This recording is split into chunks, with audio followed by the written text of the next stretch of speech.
He's Doran. And he's Dean. It might be Halloween this week, but the only spirits you'll see on this show are 40% volume. Absolutely. Oh, fuck this. Cue music.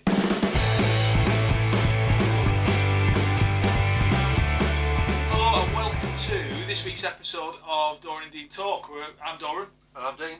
And we've hit episode 11 now, so we've broken the double figures, and here we are again.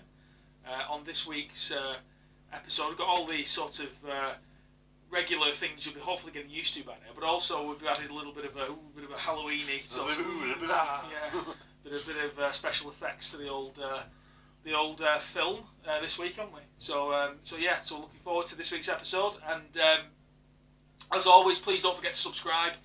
We've got our little it is this side, isn't it? Yeah, little dude here, little picture of Dean and I down here, just with a little subscribe button. So don't forget to press that and keep you up to date with all the latest information and videos that we drop. So this week's episode, we've got a bit of a Halloween, as you'd expect.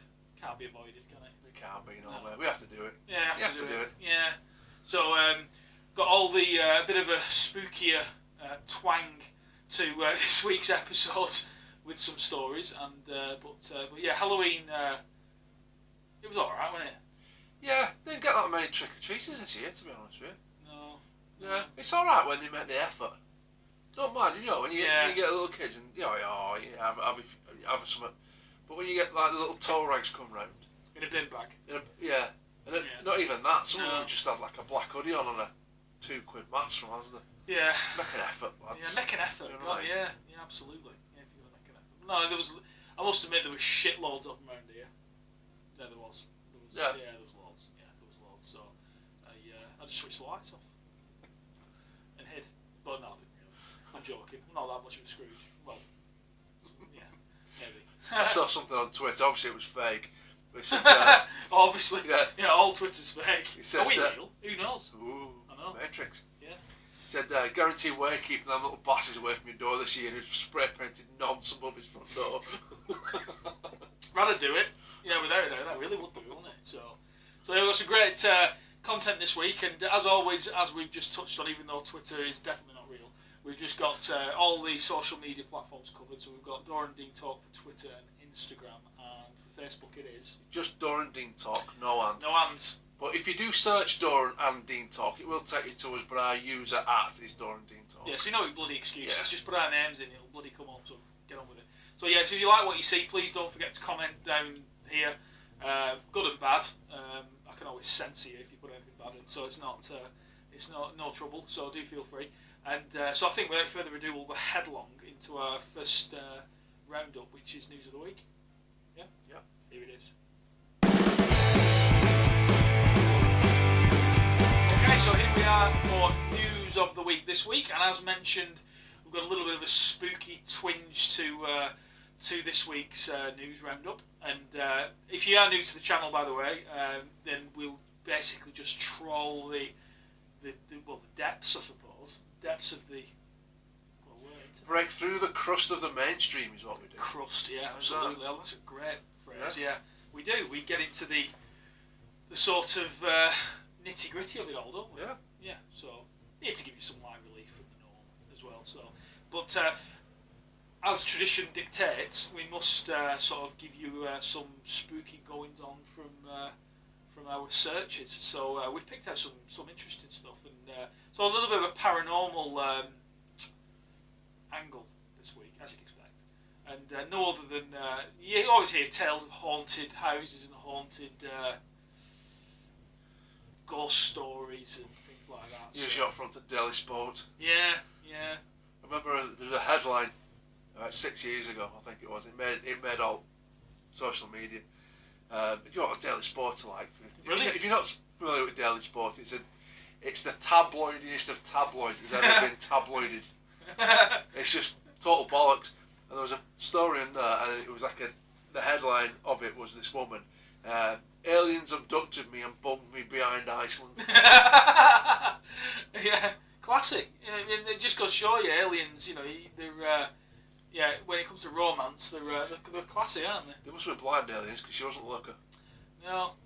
I remember reading a story where that guy sued Greggs because he got his knob burned when he tried to shag a cheese pasta. Yeah. Remember that? Yeah. So I don't know if you want the headline was Greg's pasty burned my bell end. Yeah, that's right. Yeah, burned my bell end. Brilliant. Yeah, it's just cream of Fleet Street, isn't it? Oh God, yeah. It pisses on your guardians and stuff like that. Definitely, yeah, without a doubt. So, is it still going, the Daily Sport? I don't know, mate. No, I don't know either. Just for pure comedy Yeah. value. I just remember, like, at every petrol forecourt, you'd just see the Daily Tits, wouldn't you? Yeah. on the front, and some. Oh God, the headlines, brilliant, weren't they? Mental. Remember the one with like the London bus found on the moon? Remember that one? Oh yeah, that caused quite a stir, that didn't Yeah, it did. Yeah. Fully were true though. I bet it was fucking late. Yeah, it would have been. Yeah. That explains it. Yeah, that does explain it. But no, anyway, sorry, we digress. Already, yeah. No, this stood out for me because I love the paranormal. I love it. I absolutely love it because I think we do get sort of. We think we know it all, don't we? Not us, no. In general. I do. Yeah, a little bit. No, I don't really, but no, we do, don't we? Yeah. As human beings, we think we're top of the food chain, which we are, but we don't know half of it. So anything like paranormal, it fascinates me, shit like this. It really, really does. But one story that stuck out for me was about this woman who told the story of growing up in Harrogate, which in itself's a nightmare, isn't it? I was going to say, that's scary enough. Yeah, it is. They're weird over there. I've not been down there for years. Yorkshire people, they're all weird. They're all angry. All the men are angry. And yeah. That's because they're not from Lancashire, that's why. Yeah, I agree. God's country. Yeah, red rose, all the way. But no, they are. They're just a weird folk.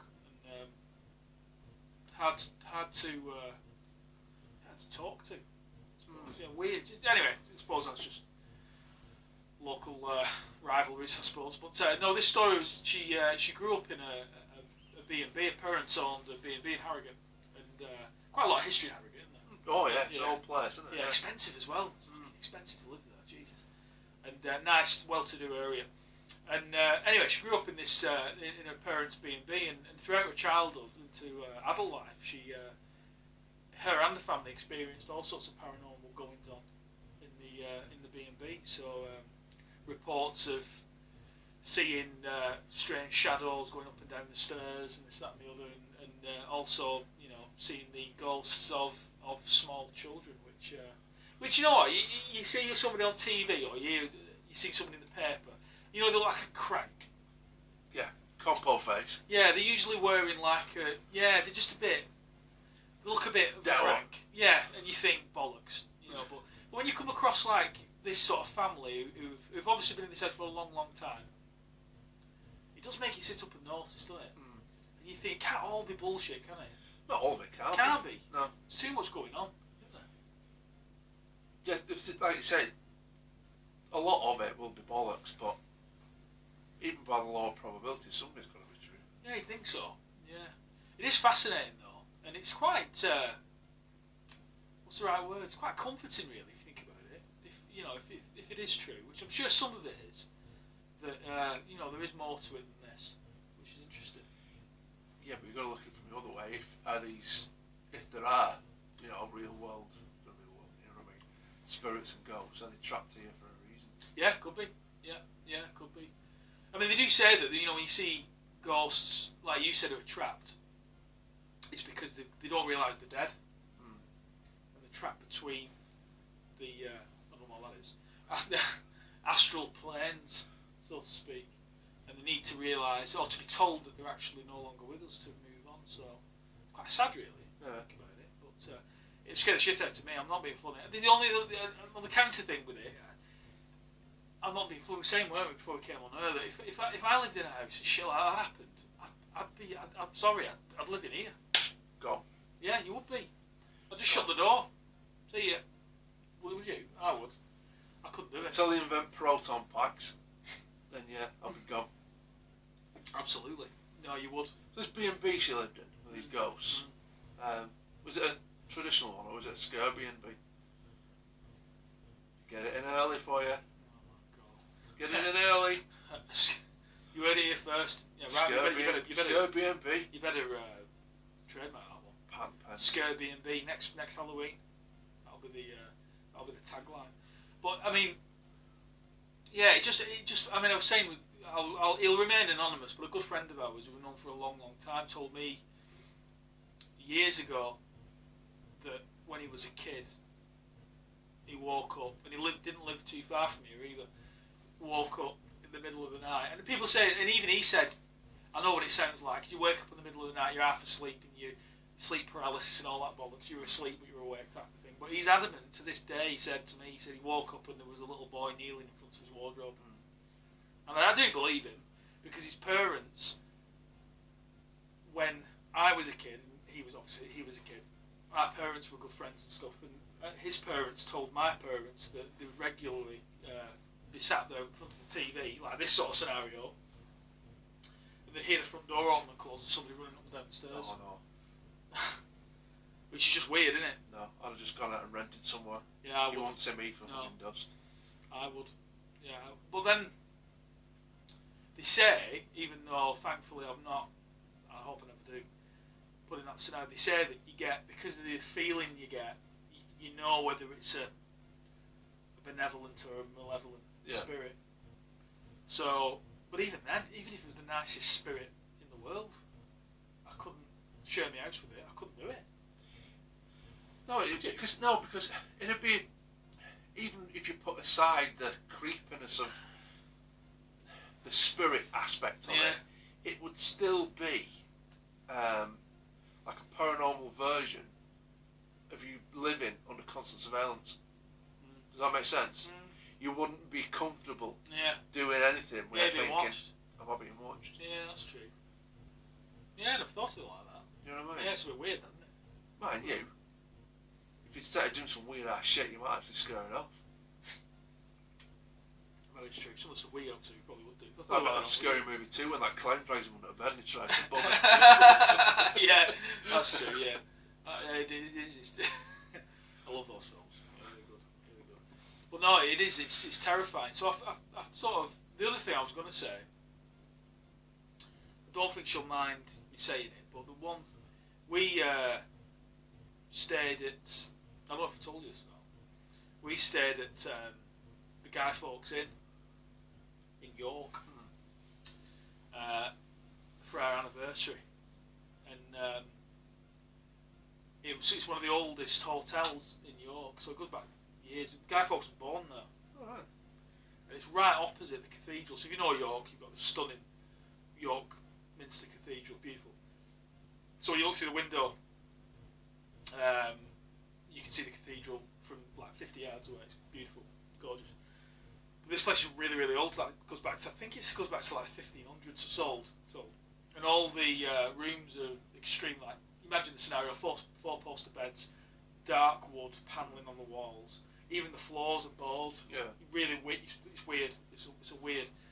And when we got there, it was a bit weird. And I know it's easy to say in hindsight. It is. But genuinely, and I said this before, what happened, or I'm about to tell you happened. I remember saying, when I woke up, I didn't sleep well. Now I sleep relatively well in most hotels. It doesn't really bother me like that. She struggles a bit, but I don't. And I kept waking up. And it wasn't because it was hot, it wasn't because it was cold, I just kept waking up. And I thought, but you thought nothing of it. Anyway, cut a long story short, woke up in the morning, broad daylight. I was in the shower, and the wife said, "Mark, come and have a look at this." So I thought, I'm in the shower type thing. So, no, Mark, you need to really sort of getting quite startled. So, jumped out of the shower because I must admit I got a bit concerned. Got out of the shower, and she doesn't believe this type of thing normally, but she's changed her mind since then. And what it was, she said when I came out, I saw something. I did see something. I did genuinely, but I don't know whether I saw something because she said there was something there. Yeah.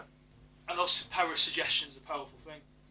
But before I came back in the room, she said there was a big rotating swirl mask swirling round, and she put her hand through it. She thought it was dust or smoke, and it wouldn't move, and there was no disturbance when she put her hand through it. And as it was rotating, it was getting more and more vivid and getting more and more solid. And when I came out, she said it disappeared. Yeah. Now, so that in itself was freaky. Then there was a bit of a twist. I'm going on here a bit. I'll be trying as quick as I can. Went to have breakfast, and the wife mentioned it to the waitress, and she said, "Oh yeah, that'll be so and so." I was like, "You what?" I can't remember the name, but she's mentioned somebody by name. Yeah. Anyway, the woman in question told us that some of the cleaning staff, we were in room 8, and above us is room 12, which is in the loft. And she was telling me the cleaners won't go into room 12 on their own, because if they go into room 12 on their own, the door's known to close and lock itself, and the trunk at the end of the bed rattles. Oh, fuck that! No, I'll be asking for my money back. And when we got home, just out of curiosity, I went on YouTube and I just put Guy Fawkes in YouTube, and there's a paranormal investigator goes into the room we were staying in, and he walks over to the window where the missus saw this thing, and he's just stood there going, he's just pacing backwards and forwards, and angry, and that's exactly where she saw it. This thing.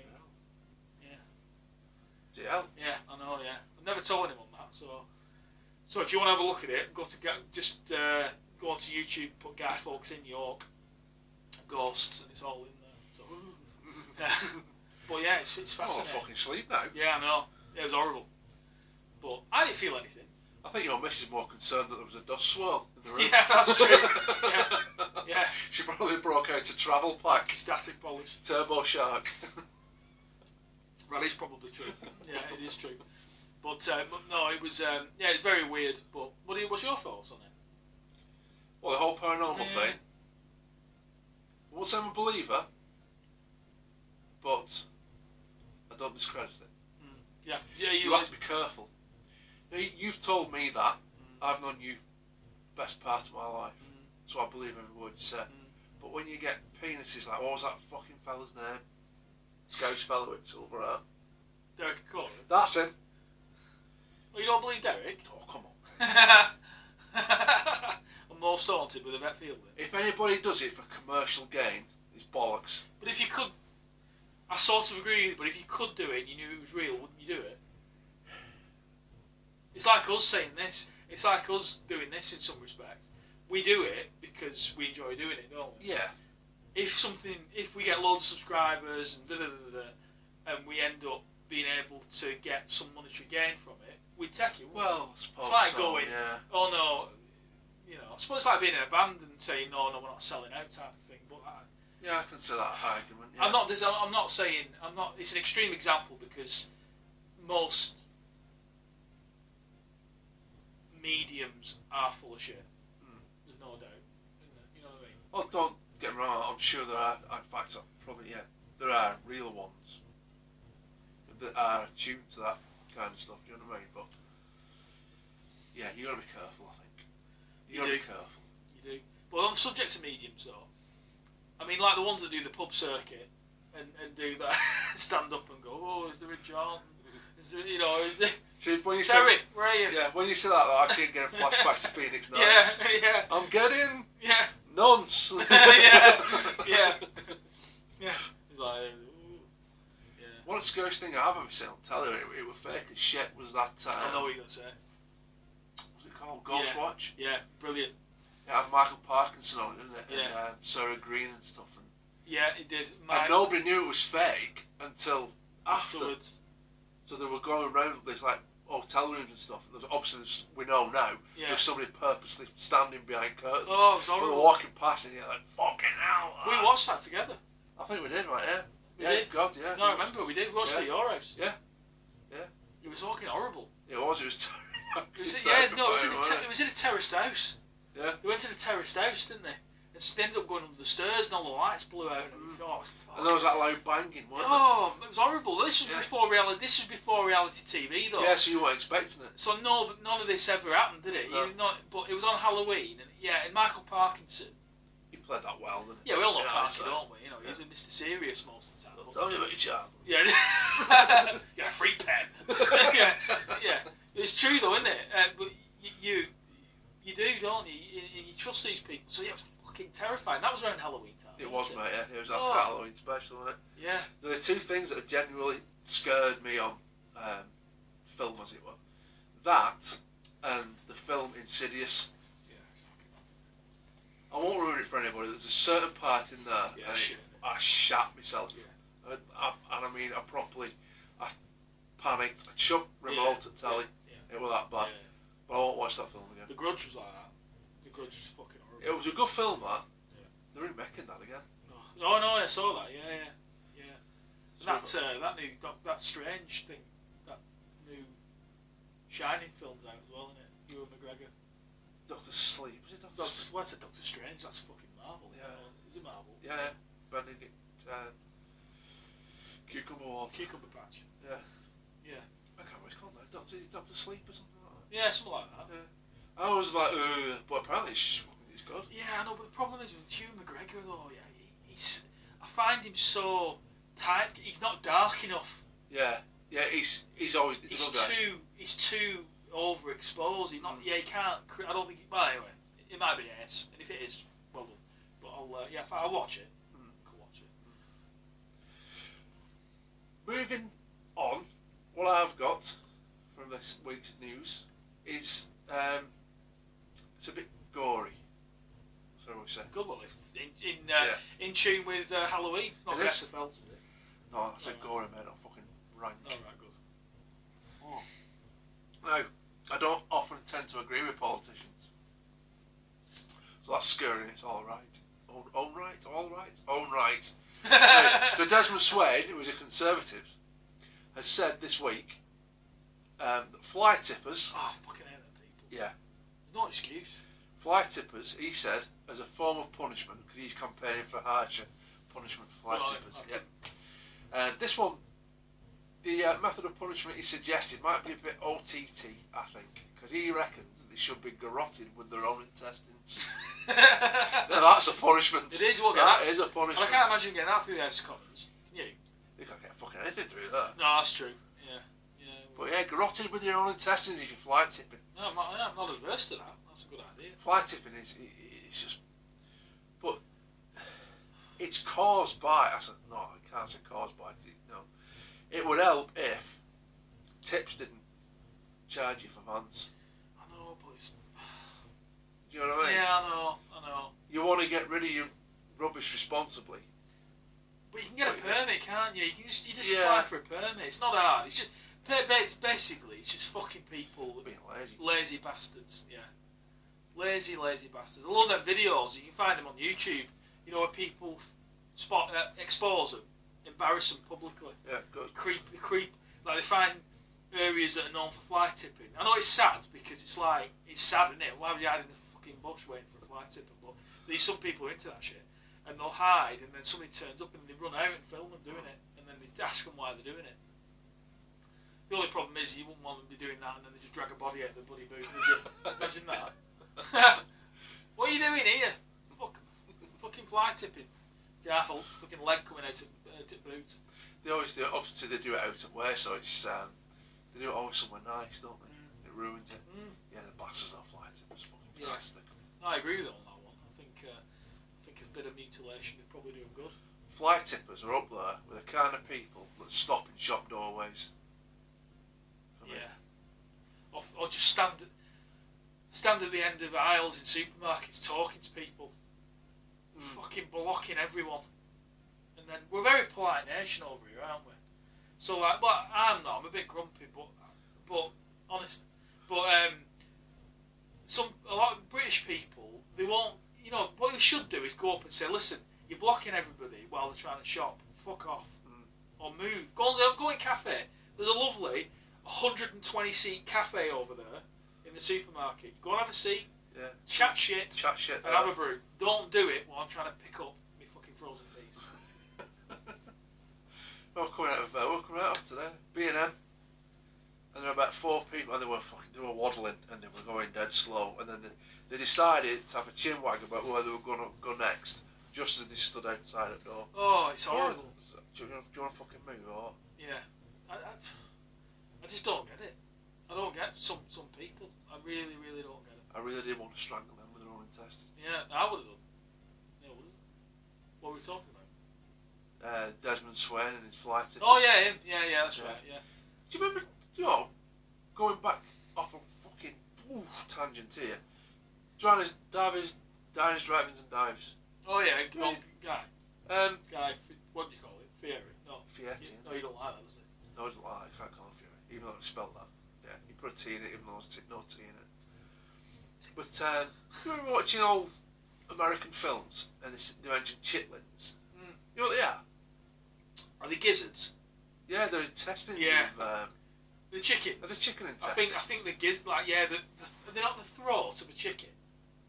No, that's the. Is that a gizzard? That's a gizzard, that's isn't it? That's a gizzard, mate. Yeah. Yeah, chitlins are the intestines. Oh, you dirty bastards! But because they've got shite inside them, you have to soak them to clean them for like 2-3 days. Oh. And then they fucking boil them and eat them. Oh. No, I'm not adverse to trying odd stuff. I've eaten tripe and quite like it, but I'm not sure I'd eat that. Yeah, I was just going to say, actually, to be honest, we eat tripe, don't we? So, yeah. I mean, but I don't. Christ, I don't. But what else of shit do we eat around here? The tripe, there's all sorts of, what's the stuff that they cook in milk? Is that tripe? Yeah. Yeah, is that's stomach? Stomach, yeah. Cow stomach lining. Yeah. Well, I'm not into I like a bit of kidney in a steak and kidney pie. I like that. But I don't like liver and shit like that. Oh, I like that. Fucking hell. As long as it's not overdone. Oh. No, it's wrong. My dad used to have tripe and a bit of vinegar on it. I used to quite like it when I was a kid. No. I tell you what I used to have as well, cow heel. And it is literally a cow's heel. It's the meat out of a cow's foot. And, and they make it in a jelly with pearl barley. Oh, shut up. And put it in fridge so it congealed. How's that for a word? Congealed.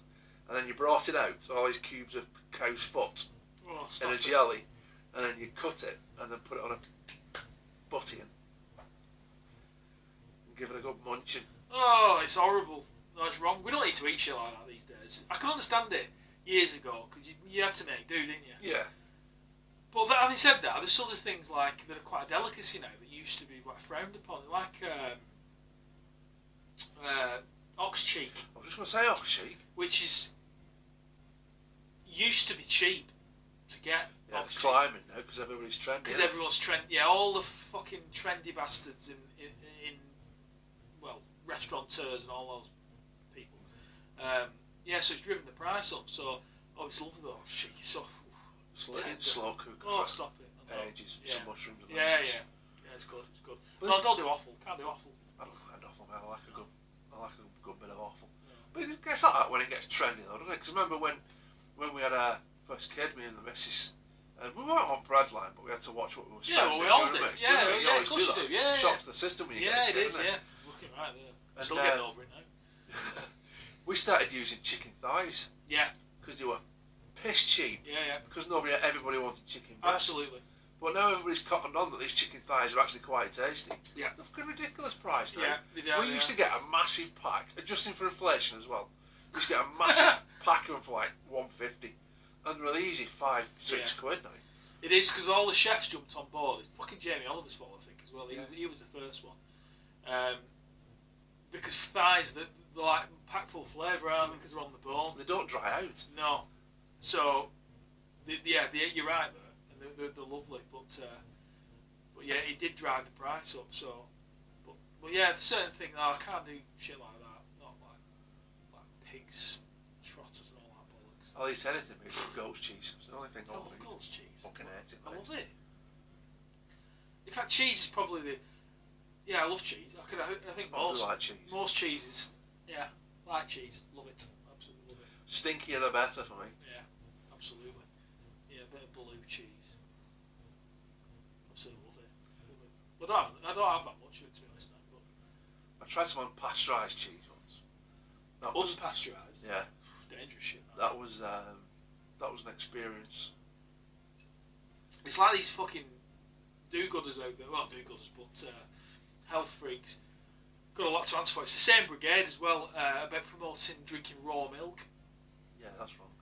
And it's dangerous. It is very. Absolutely dangerous as well. And people, they just jump on board these bloody fads. Drinking raw milk is minging. There's a place out near hospital sells raw milk. No. Shouldn't be allowed. It shouldn't be allowed. Certainly not. Shouldn't be allowed. Yeah, so I'd try anything, but I wouldn't do that. You're just asking for all kinds. You are. Parasites and. Well, this is why pasteurisation? Why do you think it's not just because we thought if I was fast for a laugh? Yeah, let's go pasteurise or something. Let's boil the shit out of this milk for a laugh. Yeah, see what happens. Yeah, there's a purpose behind it. Yeah, because you don't all die. But there's some people who can't be told. Man, most people that drink raw milk probably wouldn't. Will we miss them? Yeah. Is that what you're looking at? I was trying to say in the most kind of people eat kale for breakfast. Yeah. That'll be them. Yeah, chia seeds, fucking flax seeds and all that. Oh, flax.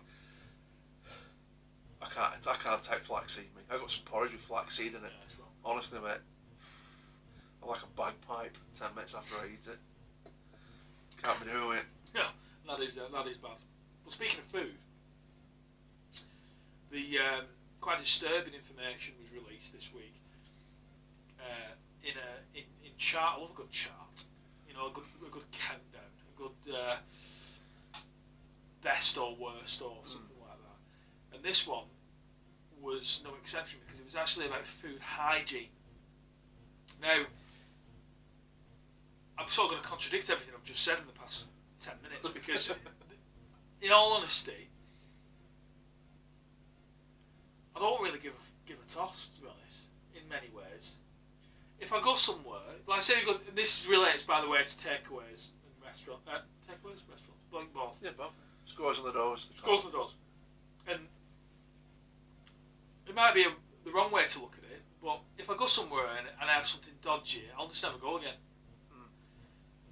If someone said, this place has got 3 stars or 2 stars, would it put me off? I don't think it would. Honestly, I don't think it would. And maybe that's the wrong way to look at it. Probably is the wrong way. Well, it depends, because we don't know what criteria they're judged on, do they? Because there was a Chinese takeaway that we frequented, and we discovered it by accident when we were driving back from Reebok Stadium, what's it called now, University or whatever. I can't keep up with what that place is called. Changed the name every 2 weeks. When I watched me team get twatted for the 7th time, we're driving back and we saw this Chinese on the way home. I thought, I've never been there. And we nipped in, and I got my usual, I got my special chow mein, I get it for every Chinese, I had that curry. And we got some deep fried salt and pepper squid. You're gonna make me hungry now. Salt and pepper squid. And it were mint. I mean, it was one of the best Chinese meals I've ever had. And we went there religiously for a few months. Honestly, we went there all the time. Never had a bad meal. It was fucking bob on. And then we were reading newspaper. They released it when they started doing these hygiene scores, and it had got a 1 for ages. 1? That's bad. Now, rightly or wrongly, I haven't been since. But I've never got ill, and it was always, the food was mint. It was fucking proper good. Yeah. So, which to me is more all that matters. I mean, I suppose. I mean, you wouldn't want. Yeah, fucking rats or something like that. Rats running around the kitchen, or. I mean, 1's bad though, isn't it? 1 is bad. Yeah, but it's not so bad now. It's a 3. Yeah. But yeah, I don't think it would really. Yeah. I often think what it was like before they did these hygiene ratings, because most people would go to a restaurant because it looked nice, and you go in, wouldn't you? You just have a meal, and if you had it was I had a dodgy curry, or I must have had a bad mussel. Chances are it wasn't a bad mussel. It was probably because it had rat droppings in it or something like that. Or cockroach piss. One of the very few times I've had food poisoning twice in my life. Yeah. And once, I'm not going to name them. We went to a well-known establishment. We've been there a couple of times. Like a gastro pub over there. Began with F. Anyway, I'll tell him after when we stop filming. And me and Mrs. went, and I love crab, I love seafood, mate. And I got the crab, and it was good. And I said to Mrs. "Ooh," I said, "It doesn't taste right, this." Yeah. And very few times I sent it back, because I'm sorry, love, it doesn't taste right. And she got me another, alright. That night I was violently ill. Yeah. And I mean, I was proper ill. And that was at, you know what I mean? A high end-ish place that you would not your local kebab house. So if you're going to get it from there, you're going to get it from anywhere. Seafood, dangerous. That's it is, yeah. Yeah, you can. People have died eating sort of wrong. So shellfish that's gone wrong, or stuff that's not been prepared properly. So I'm a sucker for seafood. Mate. Yeah, love seafood. It's like that Japanese, like fugu, isn't it? A Japanese pufferfish. Blowfish, yeah. They have to be specially prepared. You have to be licensed to that. Yeah. Because, but then again, you think it's typical fucking Japanese, isn't it? You think to yourself, tell you what, that fish, that guy, my mate had that the other day, he dropped dead. Oh, I'll have it. Go on, I'll have a go. Yeah, just cook it up, but take that little bit out of it, and I'll have a give it a go, see if I survive. You fucking won't eat it. No, I won't touch it. But no, they have to specially train chefs to remove gland or some sort of part in it, isn't it? That's got poison in it. Yeah. And if you do it wrong, or if you nick this little sack or whatever, you're dead. So you've got to ask yourself: is the what's the word I'm looking for? The furore around it. Yeah. Is it worth it? No. Because of the taste, or is it purely because you might die eating it, and that's the thrill of having it? That's exactly right. That's exactly it. Yeah. I cannot believe for 1 minute there's any food that I know of, thinking about it, that I would actually risk death over. Yeah. I do it daily at our house. I say if that's a turn on, I'll be a multi-millionaire. I'll be queued up down the street. Yeah, come on, I'll get your missus to make me. Ask me when we get in there. We're in trouble. When we get back in, ask her about baby corn. I'll never let that down. Nearly 20 years. Okay, you baby corn now. She once made me stir fry when we first got together. She made me stir fry, and there was a bit of baby corn in the stir fry, and I bit into it, and it got off in the middle. Oh. I was like, ugh. I'd never let her forget it. I love baby corn. No, it's wrong. Have you got a chart for this? Oh shit, yeah, forgot about that. Yeah, here we go. Do you like your charts? I come specially prepared. Yeah, so this is the naming and shaming of food hygiene across. And what they've done is they've done it in a regional across. This is just the UK, by the way. So if that's just England, so because Wales is fucked anyway. So that's so no, there is a Welsh one. That's fine. There is a Welsh one. So I'll mention Wales.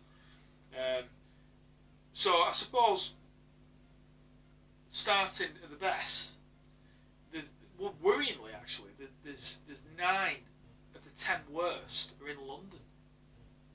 So that's a long way from here, we're alright. Yeah, so they're all a bit weird down there. So really, beyond London, actually the actual map of the UK looks pretty healthy, to be honest with you. But I suppose outside of London, the sort of standout areas that you pick out would be, first one that jumps out is Birmingham. So Birmingham's got an average score of 4.27. Now these are all out of 5, which I find. See, someone said to me, "Oh, I got 4.27 out of 5." I think that's good. That. Yeah. Or if it got anything over a 4, that's bloody good. But apparently not. Apparently, it's relatively easy to get 5. So there's still some fundamental things you're not doing right. If you get a 4. Yeah. So it's, so it might just be. So full marks isn't that hard to get. If you know what you're doing and you do it properly, you're going to get a 5. Absolutely. Yeah. Now, as the list goes on, you've got Dudley, which is again Midlands as well. So Dudley. I hate that accent. I can't stand the Brummie accent. Yeah, I'm alright. Oh. Yeah, it grates me. No lengths. Nearly as bad as Welsh people. And then, but the first one, quite close to home, is Wigan. Now, Wigan ranked the 10th worst in the entire country. That doesn't surprise me. Yeah, but it's a 4.26. But Wigan, I'm trying to think. I mean, restaurants in Wigan. For the takeaways, really. Went to Chinese, didn't we, a lot? the buffet place, remember? Shut down twice, haven't they? Yeah, that was for immigration. So, yeah, surprisingly, got raided by immigration services and got shut down. I think I've mentioned this before though. Do you remember? We went on your stag do down Wigan, and we went for a kebab, and there were about 8 of us. Yeah. See, I don't remember this. So could have 8 kebabs, and he said, "Do you want them with chilli sauce?" We went, "Yeah," and he just got them. Yeah, that's ready made from behind counter, like fucking Paul Daniels. Yeah, that's right. That's worrying. Yeah. God knows how long they've been there. Quite a while, probably. But you fucking eat anything in your pistol, don't you? Oh God, yeah. That always tastes better. Yeah, it does. It does. Yeah, it's weird, isn't it? And your sort of eating habits go out the window when you drink. Pizza for me when I'm pissed. I know, yeah. It's good, isn't it? It is good. But yeah, so Wigan jumped out. So yeah, not good Wigan. But interestingly, that was the only area round here that was particularly bad. But as you go up the list, again, London, number 7, West London, 6, North London, 5. Do you know what? They're all London and top. Basically, they're all London then. Yeah, Southall ranks as number 1 worst food hygiene in the country at 3.89 out of a possible 5. So if you are out in Southall tonight and you're hungry, I'd probably pop over to another borough and get something else from somewhere else, or go home and have something in the freezer, because that's worrying. Kebab with a side of penicillin. Yeah, but good old Welsh people. Got to mention them. Cardiff at number 15 at 4.29 is the only region in Wales. Actually, it's probably because the only takeaways in Wales is in Cardiff. That's probably what it is, isn't it? There's no hotels. Quite rural. There's just dirt roads and horses and carts in most of Wales. So yeah, so that's probably the only place in Wales you can get a kebab, to be fair. So, well, yeah, it's quite shocking stuff, but on the face of it, I mean, not all negative. Wigan's the only area where we knock about that doesn't rank too well, but yeah, can't beat a good chart. But Scotland, nothing in Scotland. I think they're like the Welsh, aren't they? They just fry everything. I was going to say, everything's fucking, all the germs are dead. Yeah, nothing survives when you cook food in we went in Scotland. Years ago. We opened at work. So where I used to work, we opened a depot in Glasgow. So they sent me and another lad up there to train them, to train the new staff. Really nice people, but yeah. And we went out. We went to the pits in Glasgow, and we'd had a few. And like I said, you what you like when you're drunk. Oh, I'm starving. I don't eat anything. Oh, it's terrible, isn't it? That's my problem. And I was drunk, right? But I heard this in a takeaway, and I had to think, did I hear that right? This is Scotland as well. Yeah. And he'd gone in, and this chap in front of us, and he ordered a 12-inch pepperoni pizza. And he said, "Do you want it frying?" And he ate, yeah. I thought, how much have I had to drink? Because he just asked me if he wanted his pizza frying. And he got it, and he dunked it in batter, and he chucked it in the fryer, and it come out like that. Like a fucking pillow. Brilliant. And I said to Jeff while I was away, I said, "You just fucking deep fried that pizza then?" Wow. I'm having some of that. So I had some deep fried pizza, fucking explains this. Deep fried pizza and 2 deep fried cream eggs we had. Oh my god, I fucking love cream eggs. I absolutely love them. Deep fried. What was the pizza like then? It was nice? It was greasy as fucking John Travolta's head, but it was not anymore. No. Yeah, it were greasy to be fair, but it was all right. We had 2 slices of it max and Bendix. It was just too much. Was it just feeling arteries? But the deep fried cream eggs, mate, they were all fondant in the middle, liquid and stop it. Yeah, it was good. Oh, it was very good. Oh god, it was amazing. Yeah, washed down by several pints of fine ales around Scotland. Yeah, they do fry fucking everything up there. A lot. Yeah, they do everything. There were an old chippy around corner from our old house, and an old chap had it, and it was that old they didn't have a chipper. They put the spuds on a big old fashioned, and he stuck it on this spike and pulled just to pull the thing down, yeah. And on menu it had black fryer. I said, "What's that, mate?" It's deep fried black pudding. Oh, bloody hell. I'm gonna have to try that. Was that good? That was good. I love black pudding. See, that's wrong. I've just contradicted myself. I was going to say, you said you didn't like it. I know. I know I don't. It's the only thing that. Yeah, I've no excuse for it really. Because it shouldn't be nice, should it really? Think about it. Haggis as well. I like haggis. Yeah, I'm 50-50 with that. With haggis, yeah, and faggots. I do like that. Yeah. Mr. Brains. Brains, faggots, yeah. Do like that. Right, I think we'd better have a drink because all that talking's made me a bit thirsty. So I think we'll conclude news. Yeah. And we'll move on to this. Right, everybody, time for Drink of the Week. Result. Our favourite section, or arguably one of our favourite sections. Now, before we get into the drink, this is off the way. not long, but I want to give you the lowdown, right? Because obviously we're on episode 11 now. Last week was episode 10. If you couldn't figure that by yourself, we just needed that helping out. If you couldn't figure that out by yourself, ask your carer to log on to YouTube. Right, so all high tech. Look at this. I have got. What's that? This is our first ever top 10.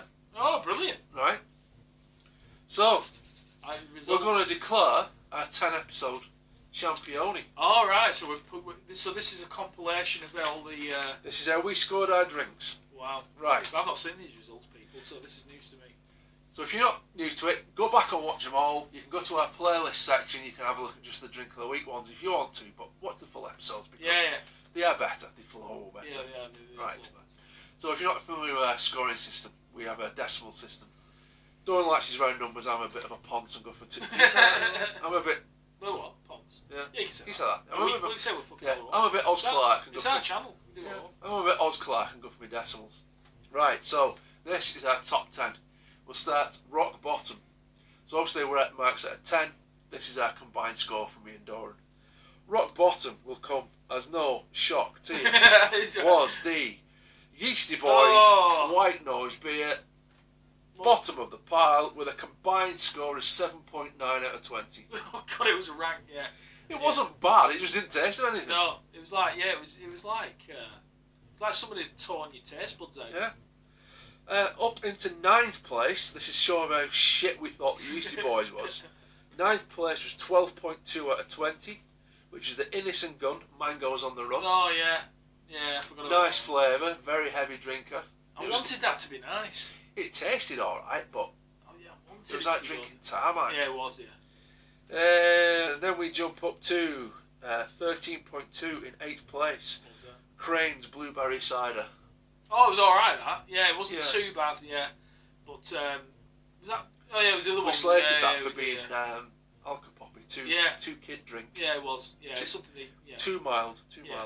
Yeah, once upon a time we'd have got landed off that, but... So we slated that for being too mild, and then the place above it at 14.1 out of 20 in 7th place was the Battery Acid Chaplin and Cork 2017 vintage cider. There was a whopping, 8.5%? Yeah, it was loony juice that. It was like drinking oil. Motor oil. 6th place, again, another motor oily drink. I loved it. I actually drank it the week after. Was the Ghost Dance IPA from Aldi. Yeah. That was 15.6 out of 20 combined score. Got a good score. That was alright. That. I loved the can, that yellow can with the Indian headdress on it. Mr. Metacom. Metacom, yeah, but it was alright. That, and that was quite a big score for me for an IPA. Yeah, because you're not into them, are you?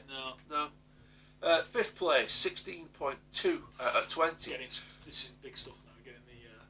All the way back to episode 1 was the Lidl Woodgate Reserve cider. Yeah. That was very nice tickle, that. Yeah, it was. Good value as well. And it was a nice cider, without a doubt. Getting into the business end of things. We are. Number 4, 16.5 out of 20 was last week's drop, the Peroni Grand Reserva. Oh, yeah, it was lovely. Very strong, but livable. Yeah, drink a few words, if you remember from the label. It was just literally... Just got its danglies out and said, just whacked it on table. Just bang like that. That's me. This is what I've won. Deal with it. 3rd place, top 3. I scored this. This is the highest score I ever gave on an episode. I give it a 9.2, and I give it a 0.2 in the morning. Oh no, what's coming? Because I was pissed at my brain. Jam Shed Red Wine, Leasingham Wines. That was 17.2. Wow, big, massive score. Yeah, the U-Bend Annihilator. 2nd place, and this was marginal. So Jam Shed got 17.2. 2nd place was the Iron Maiden Sun and Steel Sake Lager at 17.3. Oh, My So God, point fine one. margins, people. Fine So- margin. Great though. The Iron Maiden was lovely though, wasn't it? It was nice. It was. Yeah. And that again. That's for me was a big score for quite a bold beer with unusual flavour. But yeah, it was nice. And let's face it, the Iron Maiden bit helped. Yeah. It looked cool as So fuck. in first place, 10-episode champion of champions, top of the pile. Says it out yourself because you've been drinking it for 4 weeks in a row now. Was Brewdog Quench Quake Grapefruit Tangerine Sour, which we gave 17.8 out of 20. Yes, it just proves people I have good taste. There you go. Yes, absolutely brilliant. But I can't stop drinking it stuff. No. It's brilliant. You're still on it. Oh, I'm over the moon that one as well. And plus, it was because it was a joint scoring thing. Mm. Yeah, I'm absolutely over the moon that one. But yeah, I can't stop drinking it. It's well nice. Yeah, we liked it because it was different. Yeah. Yeah. And it still tastes. It's still. I've not got used to it. If that makes sense. Yeah, I know what you mean. Yeah. The only thing I'd say, Brewdog, is that it's bloody expensive, and you can only do it in little bottles. We've seen this, weren't we? Yeah. Do it in your Lost Yeah, Lager size please bottles. do bigger bottles. In fact, we should contact Brewdog, shouldn't we? We'll give it Yeah. a go. So yeah, we'll give it a go. See if they'll make it in bigger bottles. And I was saying to you before I come on here tonight that I was nearly had a panic attack in the local supermarket because I saw all the Brewdog. They're a lovely display, aren't they? All the labels and all the nice colours and stuff. I couldn't see it, but I think a lot of people are liking it because there was a gap where it was, and I had to reach my arm right in. It was like some of a horror movie, you know, especially when you grab your arm, and I had to go right at the back, and there was a few bottles left. So, but yeah, it's oh yes. Yeah, so well done, Brewdog Quench Quake. Well done. So I think we're boldly going on to the next era. The next aren't we? era, yeah. Maybe one day we'll do Champion of Champions. We'll do that. Yeah. Maybe get to episode. Ooh, I don't know, let's not think about it that far ahead. Christ, I don't know. Can you deal with us that long? Right, so let's see how this one fares. I'm excited. A bit of a Halloweeny theme. Brilliant. Brought an extra glass. Got prepared this week. Whoa. This one, I've checked the water tightness of that one. Oh yeah. Yeah, I had a bit of an accident one week, you might remember. It wasn't me dribbling, by the way. It was actually the glass that failed, not my functions. We've got a beer, a blonde ale. Oh, nice. Morehouse's Blonde Witch, No, Halloween theme. just up the road in Burnley. Brilliant. Burnley. So, yeah, so not too far from Pendley Witchy type All way. right. 4.4% volume. This was from... Have they discovered fire in Burnley Yeah, they're all outside pointing at me. yet? 4.4% volume. This was from Morrison's, £1.60. Spiel time. Yeah, let's hear it. And Morehouse's Blonde Witch, spellbinding, tantalising. She spins her golden charms Oh, and whispers her haunting siren call like a shining beacon. wow. A punchy, full-bodied blonde ale with a distinct fruit taste and citrus hop finish. I feel like we should draw a pentagram on the floor before we drink it. We do that. Do that. Maybe slash our wrists and drink it. It's a very minimal label. It's alright, like, but She don't look much like a witch. no, she looks Quite kind of attractive. blonde. After 5 of these, you would do, but 4.4%. So nicely suppable, as they say. Absolutely. Well, yeah, Shall we give it a go? yeah, let's do that. Yeah. Do you want glass, you want bottle? Yeah, well done. I have glass. I like that. I have glass because I like to do a bit of Oz Clark and I like to look at it, smell it. Excellent, thank you. No way. Good fizz to it. Yeah. I'll smell it. Wow. Oh, it does smell. It smells like Horlicks. It's quite a potent smell, isn't it? It just smells really malty. It's only 4.4. Yeah. It smells a lot stronger than It that. does, mate, yeah. Yeah, that's what I'm just going to say that. It smells a lot stronger than 4.4%. Good colour though. Yeah. Not that I fucking know the difference, but you just look strong, like a strong colour, doesn't it? Yeah. So we'll give it a test. Let's give it a Cheers, go. cheers everyone.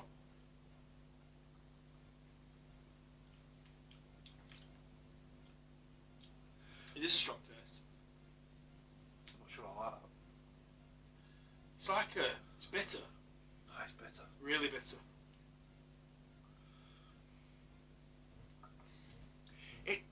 At the end, it tastes like Horlicks. Malty. Malt. Yeah, it's malty. It's I know I said it before. It tastes a hell of a lot stronger than it is. It sticks in your taste buds. That, not taste wise, but that drinkability reminds me of that.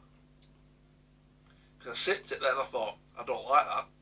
So then you're into it. And I went back in.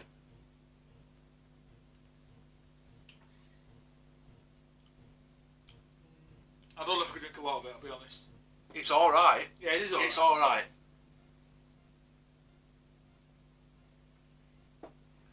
It's very malty. Yeah, Very malty. Yeah, it's not, certainly not. Now, do you remember last week when we had that Peroni Grand Reserve on? I said to you, if you poured a pint of that and you didn't know it was that strong, you'd say it was like a 5% beer. Yeah. That's the other way. It is. Because if somebody gave me that and said how strong is that, I'd say, well, fucking hell, what, 6-7%? Absolutely right. I agree with you. 6-7% without today. What you were saying is interesting. What you said. The first ingredient, therefore, the biggest content is barley malt. That'd be why then. It's extremely malty. Do you remember Horlicks, them little Horlicks sweets you used to get from chemists when you were a kid? Yeah. That's what it reminds me of. Yeah. Yeah. I remember that. Yeah. It's not bad actually. It's growing on me. Oh, grower. yeah. I'm going to sound all else Clarky, but it's a food drink. That you can imagine having that with yes. food. You could, couldn't you? You can imagine having that with something. Yeah, it's not a go out and have a drink, no. if that makes sense. No, it's not. It's not an accompaniment drink. Like, well, it's certainly for me anyway. A curry. Yeah, like so I can imagine. Yeah, it's nice, but I'm not going to be that generous, I don't think. No, me neither. Because I can't be. It's good to try new stuff. I mean, I'm not so... Yeah. It's for Burnley as well. Isn't it? They probably labelled it dead quick with all the fingers. 20 on each hand. Oh, God, yeah. It's a toughie, this. It is a weird one. Because I keep drinking it. It is a weird one. I'm going to score it, though. I'm going to take a plunge and score it. Yeah. I'm going to go... I think it's a 6 for me. I think it is a 6. That's round 6. I'm going to go ballpark because I agree with you totally. That needs some food with it. Yeah. I wouldn't go out. Say we were going round to our house or my house or what have you. I wouldn't go out and buy a load of them to drink. But if we all went out for something to eat, and they had that on draft, I'd order one. Yeah, I agree. So for that, I'm going to go 7.1. 7.1. 7.1 and a 6. So yeah, with a go, but yeah, certainly wouldn't be walking past the old Brewdog to get to it. No, definitely not. Put it that way. No, that's definitely something to want to have with a meal. Yeah, that's it. Well, I say good to try new stuff. Yeah. Good to try new stuff. Yeah. So, that rounds us up. That rounds us up, mate. Done for this week's drink of the week. Yeah. So I think with that in mind, I think we'll sort of motor on headlong into this. Okay, and so in this section we're moving on to Across the Pond. So this is all hence the Star Spangled Banner and all that. This takes us across the Atlantic to the good old US of A and all that, all you crazy fools over there. And we look at what's been going on with our good, I was going to say good friends, I don't know if they are or not, to be honest with you in a minute, but those lot over there. And as we say always at this point every week, it's always a constant source of entertainment, and I think checking and double checking the validity of the stories that we look at, because there's some, you think it's bad. When we're researching for stories in the UK, I think the stuff over there you have to really check it on. Yeah, thinking, is somebody taking the piss? Yeah, on our spoof site. Yeah, but But no, these stories are real. So the one that jumped out for me and sort of quite close to my heart, well, thankfully not as close as this guy's, was the story of a patient that was admitted to a hospital in America, just 26, and had a heart attack, which in itself is obviously a terrible thing. But as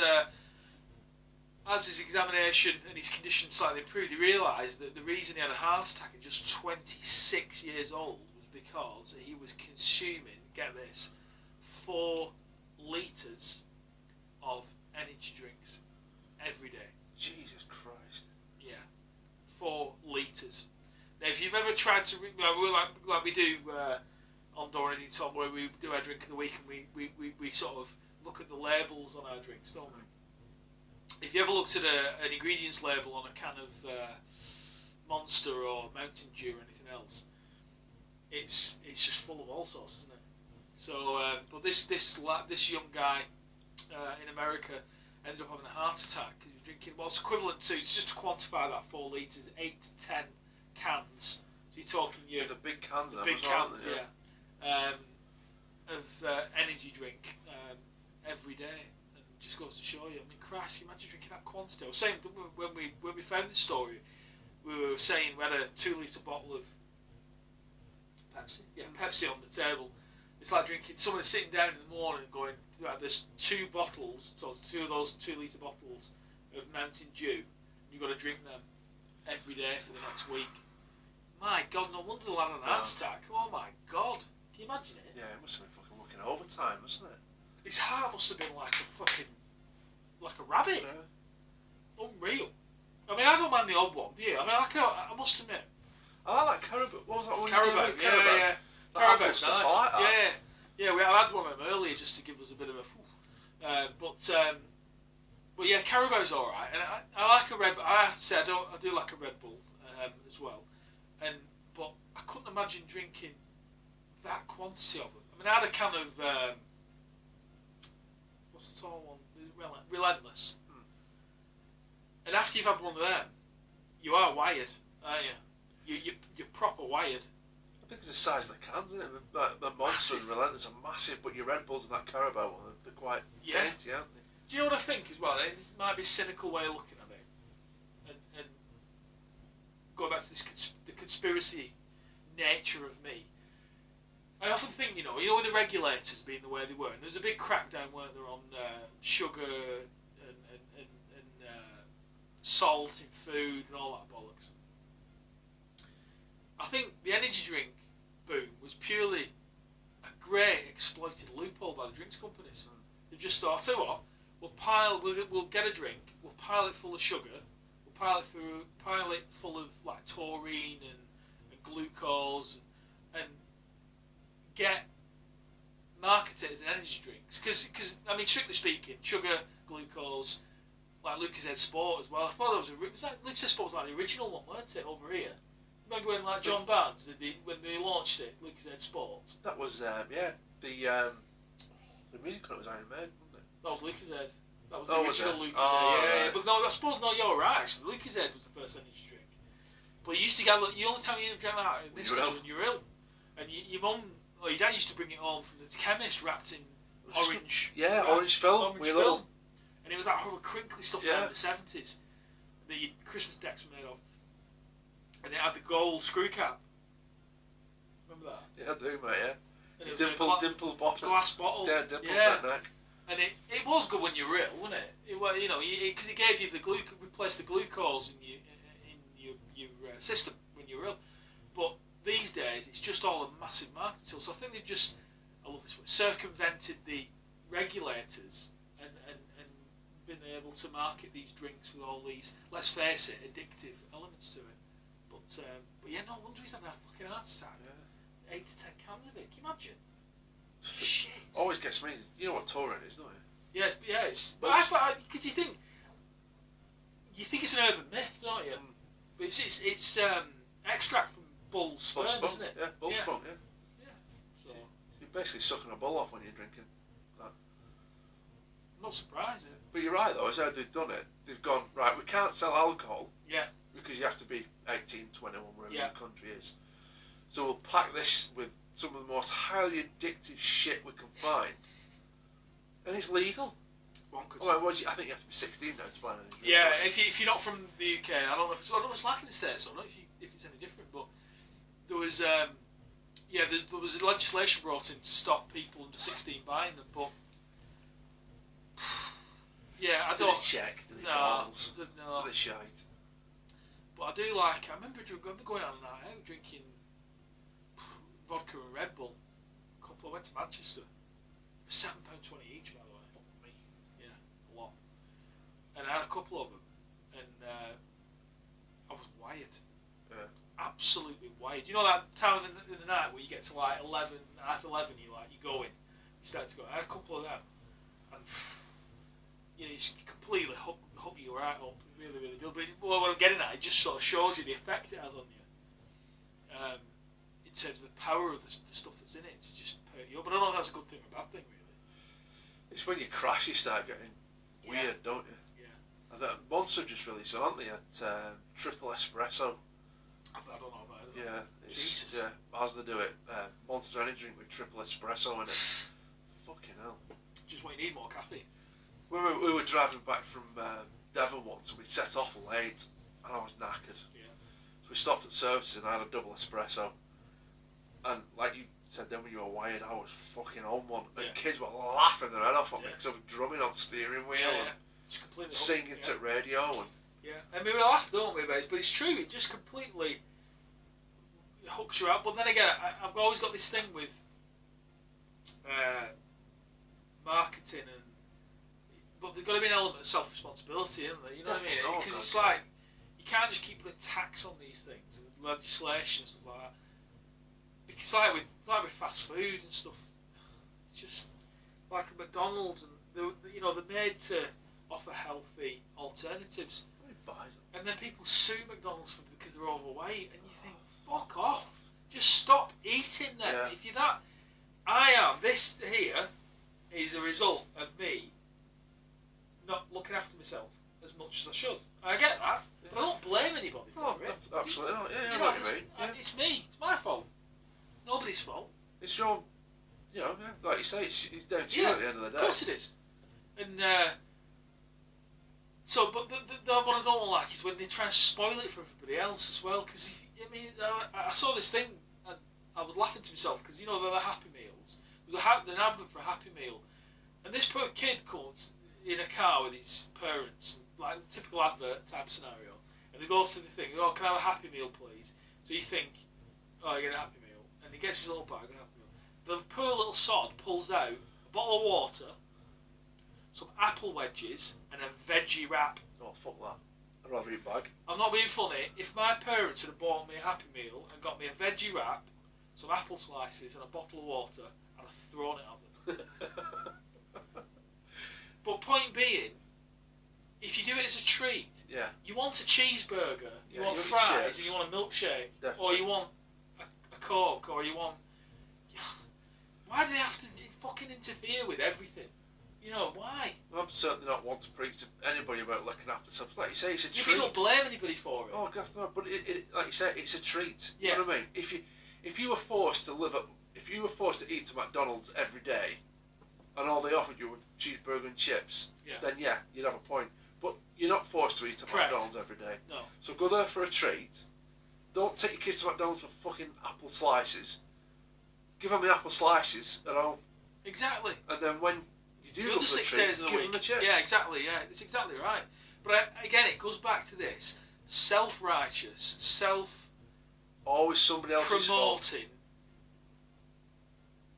thing where it's like, I'm a good parent, I buy my kid a Happy Meal, but I get him a fucking veggie wrap. Yeah, that's what it is. You're Nothing not a to good do. parent. You're a tit. Yeah, you're a tit.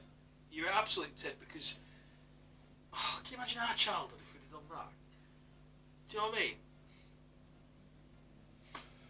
Don't know what to say. I remember when we were kids, we were getting the ill-fated McDonald's dabbled into fish and chips. Do you remember that? Fish and fries. Oh, shit, yeah, I forgot about that. You remember that? Yeah, I do remember that. But it came in a box, didn't it? Yeah. Yeah, I remember that. Mm-hmm. And basically, it was like Young's battered oven fish. Yeah. Filet-O-Fish. Oh. I quite like them, Do you know there's more fat in Filet-O-Fish than there is in a Big Mac? Yeah, that's the other thing. It's a great point you make, actually. It's very true that this is the other thing. Like with salads, there was a McDonald's. I'm sure it was a McDonald's salad. The Caesar salad. It was more calories than a Big Mac, didn't it? Yeah. And I know KFC have recently pulled they did it. I never knew this. You know this. They did a baked chicken range. I heard about it. I never had one. No, I never had one. I wouldn't want one. No. But it's not I never KBC. yeah, KBC. Yeah. But it sounds like a radio station, doesn't it? KBC. But yeah, but they pulled it, and every credit to them. Every credit. And apparently some sort of these bloody do-gooder food watchdog people tried to pull them up on it, and they said, you've pulled this, we're going to drag you through this, something like that. And KFC said to him, right, we'll take your chances, we'll fight you all the way. The reason we pulled it is because they ain't fucking selling it. Yeah.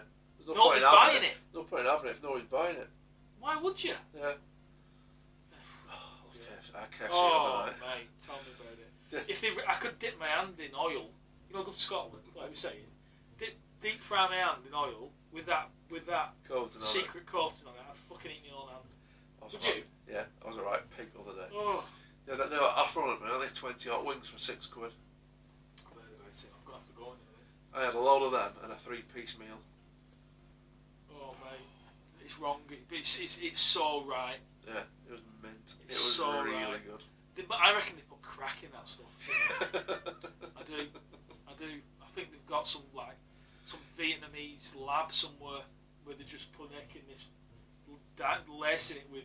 They definitely pump the smell out, because that smell doesn't radiate that far and wide through normal ventilation systems. You get within 5 miles of a KFC and you think, oh my god, that smells good. Do you know, I think we're on something there. I think they should scented candles, KFC. Oh, I've never lit a house. Can you imagine? I've never lit it. Like a Big Mac candle or a KFC. I think we're on something there. I think they would lap that up. I'd buy one. I'd definitely buy KFC. Oh my god. You'd be hungry 24/7, wouldn't you? Yeah, with number on side of candle. Deliveroo. Or whatever it is. You can get it delivered now, can't you? Yeah. All that stuff. That's it. Yeah, that sounds like well, we'll wrap this up when we get there. See you. Oh, well, John. This moves us on nicely to my little nugget for across the pond.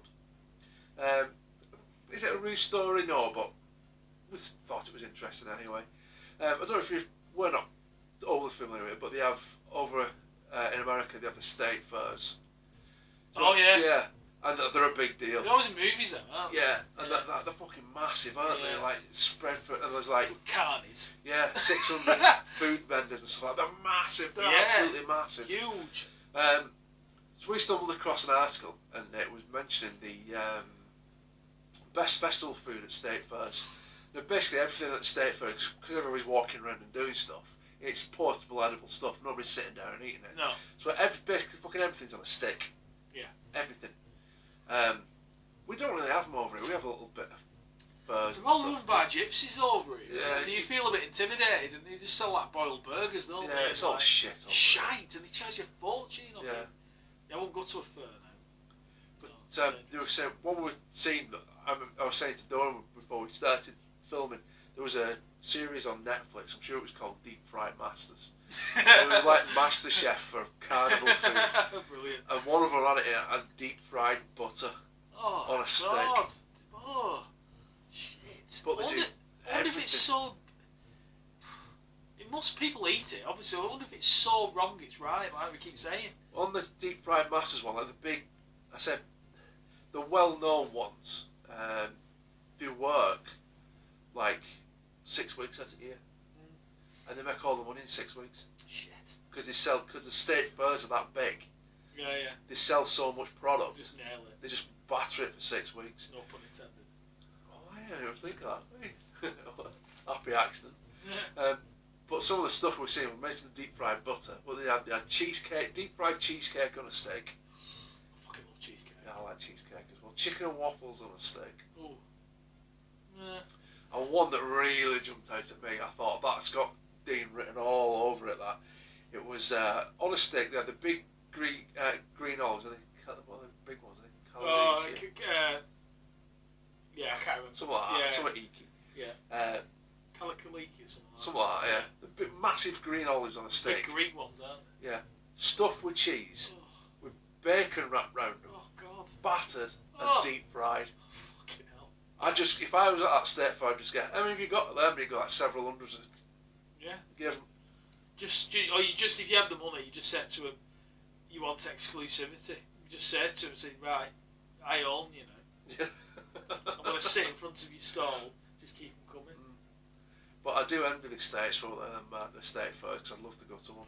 But that's a great example. I know America's got its issues and stuff like that with food and people eating too much of it and stuff like that, but they don't.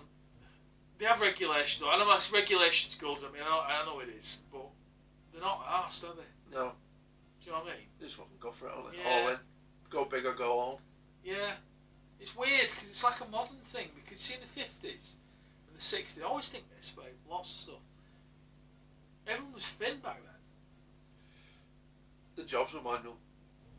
Yeah, I know there's a lot of that, and I know everybody had cars and stuff. Yeah, they had to walk everywhere. But it makes you wonder, doesn't it? So it just goes to show you, I think, that it's not the food that's the problem. But it's not all of that. In the 50s, everybody smoked and nicotine's an appetite. Very true. That's a great point, actually. You made there. It's a great point, well made. Yeah, maybe smoking's a lot to do with it. Thinking about it. But yeah, I think we combined with that and then the manual side of it. Yeah, it's weird, isn't it? It's weird. You got a lot more stresses in this modern life, haven't you? As well, you know what I mean? In terms of Yeah, it's a lot less physically demanding, but mentally it's a pain in the yeah, arse. it is, isn't it? Yeah, it is. It is. Well, that's interesting. Interesting stuff. I'm hungry now. Yeah, I am as well. Are we going to KFC? I'd love to. Yeah. Well, I've got something a little bit more Nice. interesting. Oh, have you? Brilliant. So we'll move on from across the pond, and we'll go over to this. Right, mate. It's snack of the week time. Food. Now, I'm going to go all high tech again, because I thought you were reaching for a gun then. That's the other pocket. we've just done a Champions League of drinks. Yeah. Time for a Champions League of snacks. So I we'll thought you were going to acceptance speech coming out of you. I'd thank on me. Thank my parents. I have to write it down. I'm never going to remember any of this at my age. Right, now then. So this is our top 10. We're going to be starving after this. I know, You know that, don't I know. For our first 10 episodes, these are the highest scorers. Now, I want to start, this is a bit weird this, I want to start at number 9 because we do have a joint score. All right. So joint 9th place. Yeah.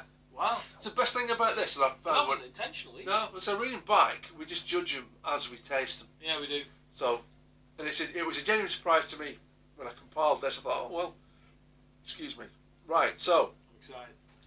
number 9, technically 10. Will come as no shock to you.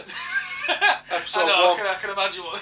Episode 1, oh. Dr. Benorium's Psycho Chocolate. You've got a lot to answer for, Dr. Benorium, you twisted bastard. A joint score of 8.2 Oh, it's a horrific to score. 20. Oh, Jesus. That was the chili chocolate abomination Yeah. that was... I was unfortunate to cross my palate because it was horrific. So a well-deserved bottom place. 8th place with a big old jump in score, shows how bad the Psycho Chocolate was the Aldi hog roast sausage rolls with a score of 13.6. Yeah, they talk the talk, but they just not didn't walk the deliver. walk. No, they didn't, did they? No, spectacular on paper, Yeah. mediocre on taste. Great. So Yeah. you set the bar very high, and then all of a sudden it just... It was a letdown. Yeah, like that big time. If they hadn't have put the spiel on the back, it'd have got a higher score, I think. Yeah, I think they would have, yeah. 7th place with a score of 14.2 out of 20 with a Morrison's Katsu chicken curry spring rolls. Yeah, they're right. They weren't Yeah, bad though. They weren't bad at all. 6th place with a score of 15.2 with a Manamosa Manchego on olive chips. Oh, we did yes. a couple of weeks Yeah, ago. they were good. Yeah, a bit of Latin flavour. 5th place. Yeah, I'm right. I can't count backwards. Score of 16.4 out of 20 with the IKEA elk and pork sausages. They were very good. Yeah, they were nice. Even though they were from IKEA. Joint 4th place. Now this kind of surprised me. because one of these, the ones I mentioned first, I thought it scored higher, but it didn't. We do it as we taste it. So in joint fourth place with a bang-on score of 17 apiece was the Toppings Farm pork pie from Booths. Right, yeah. Oh, yeah. I honestly thought we'd scored that higher. Yeah, I did. And I watched it twice, I made sure, because I don't generally do shock me. And joint with that was 17 was the La Cachita truffle chip crisps. Yeah, they were nice. They were very nice, yeah. Yeah, very, they were like, not too, they didn't pretend to be anything that they weren't, you know what I mean? Yeah. You know what I mean? They were just like, oh, these are truffle flavoured crisps. That's it. And they were. Yeah. Yeah, nice. So, top three. Third place, score of 17.2 out of 20, were the Asda beer flavoured crunchy coated nuts. You really like that? Yeah, I did. Yeah, they were lovely then. Yeah, they were really, really nice. Anything fucking crispy coated. Especially fucking nuts, my God. Second place, and this really did surprise me because I didn't know we'd scored it that high, well, last week's Morrison's Trick or Treat pork pies. Yeah, they were good. They were good though. They were. They were good.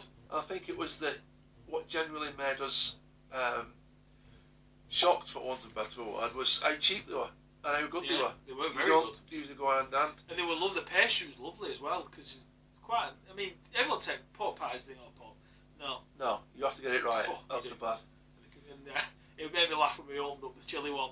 Yeah. If you haven't seen it, you just sort of like a bit of a. You'll see this in the playlist. It's like pork pie roulette, we called it. And however, it wasn't really roulette when you cut in half, which we did, sure, obviously, because we opened it up and it was like you know, Pulp Fiction, where you open a suitcase. It was like that, wasn't it? Yeah, the fucking day glow. It just glowed, everything glowed. Yeah. You could see it, couldn't you? Chilies. So, champion of champions for our first 10 comes no surprise to you. With, I can't say this being beaten, it's going to take some beating this. A massive combined score of 19.2 out of 20. Near perfect. With a Krakos Cabana sausages from Asda. Well done, Poland. Absolutely. That's some score, that. Oh, something, a little length of sausage. Absolutely. Just goes to show you size doesn't matter. Because it was a tiny wiener, but it delivered a massive splurge. A massive fat splurge, didn't it? It did. It was well nice. I can't say. That's going to take some beating. That. Massive. That is going to take some beating. They were good though. They were very, very good, and they were a quid. A pound. Right, so we'll move on. Oh yeah, I forgot. Let's come on. We've got one to come. Yes. How's about these? If you pull out a bag of KFC, I'm going to kiss you. Oh mate, I wish I could. I'm seriously considering stopping at KFC. Right, one of my absolute favourite food groups. It's not a food group, it should be. Pork scratchings. Oh yes. Now I'm fussing with pork scratchings. I am. Because I don't like the ones that are all, you know what I mean? Yeah. They call them pork crunch, don't they? And they're horrible. These are from the Real Pork Crackling Company. Double cooked crackling. Oh, God. Salivate. Perfectly crispy pork crackling, hand cooked and seasoned. However, these are not your normal pork cracklings. Probably guessed by the orange yellow bag. Go on. Hot mustard. Yes. Oh, perfect combo. Pork and mustard. Hand cooked pork crackling from specially selected pork rinds, delicately cooked in a small batches to give a delicious, rich and buttery texture and the best taste in the land. Jesus. Health warning. Oh, fuck that. Although extra care has been taken to remove all bones, some may remain, so these are suitable for only people with strong teeth. That's me fucked. There's absolutely no. They say it's high protein, gluten free. Oh, they're not telling you that it's 100% fat. No. But there's no shit in it. No. It's pork rind, salt, mustard, rice flour, yeast extract again, sugar, natural flavourings, dried this, dried that.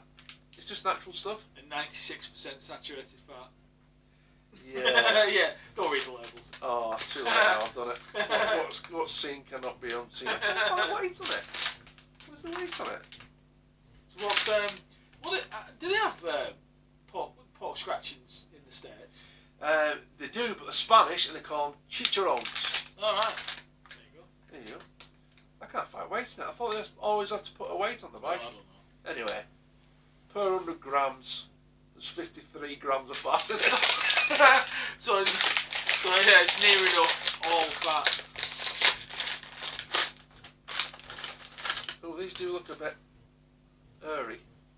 I like mine with a bit of meat on. Oh, they smell fucking ace. Yeah, take a few of them.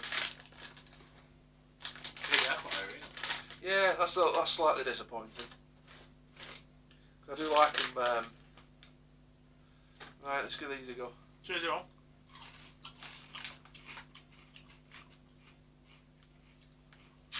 Oh, Mustard.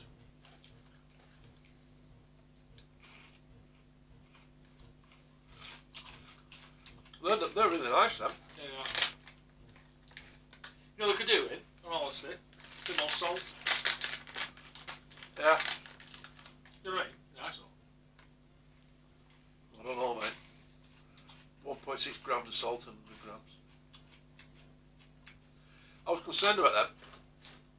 As I say, I like my scratching to be like, you know what I mean? What's that proper skin? Oh, Yeah, I know. I can't describe Yeah. it. In the, close to them, a bit more of a natural state. Yeah, these are They're fried to death, aren't they? these have been fried to death. Not that it's a bad thing. But Well, they're easy to eat. yeah. Some pork scratchings are a bit. And there's a little bit of a. Sounds disgusting if you're not into pork scratches, but there's a nice little bit of raw fat in each one of them as well. Right, I need a few.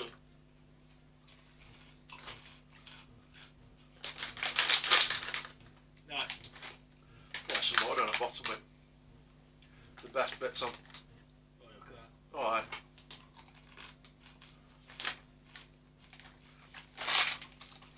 Yeah. I like that. My pulse has slowed down.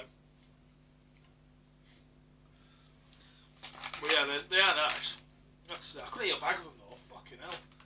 No. Not in one go anyway. I could, but not Yeah, I not couldn't in sit here one and go. smash them.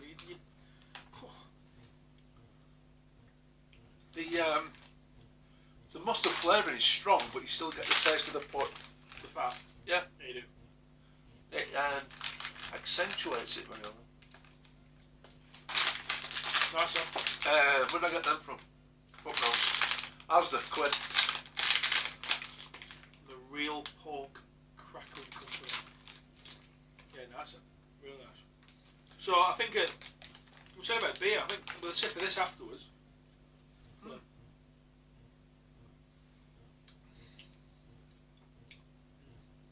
Yeah, that's beer food. Oh, absolutely. Yeah, remember getting. We went to a pub once, and they had some pork scratchings in that, and they were from a farm, not mass produced. Yeah. The farmer made them himself. And we got the bag, and I was eating them, and I fucking pulled out half an ear. Oh God! Obviously it was cooked and everything, but Pig's ear. Yeah, yeah, it wasn't like Universal Soldier. Yeah. Dolph Lundgren with neck or something. Well, I'm gonna have to watch that film. Cracking film, Yeah. man. Great movie. Yeah. There's some pictures to see that, don't we? You did? Sure, Yeah. we did. Sure we did. Yeah, we did, mate. Yeah. Yeah. I think we went to pictures to watch most of the films in the 90s. Yeah, we did. Yeah, it was a great movie, that. Bit of a comeback movie for Van Damme, that, weren't it? Yeah, it made sort some of- shine, didn't Yeah, it? yeah. And it was really, really good. Yeah, really good film. No, they're nice though. Weren't they now? But I remember, I think, did Fishman Phil used to sell that? Yeah. Because I remember it was like a paper bag. They were like that. They were like ones that had been bagged up rather than. You know what Yeah, I mean? I know what you mean, They were proper authentic ones rather than like have hair on it or you'd see the skin. Yeah. But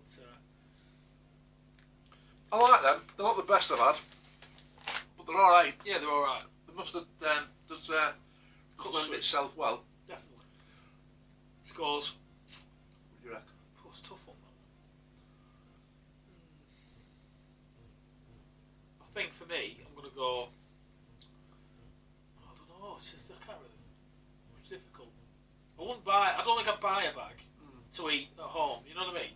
If I was out and there was a bowl there, I'd have a few. I think I'm probably going to go. Again, I quite like this score. I'm going to go 7.5.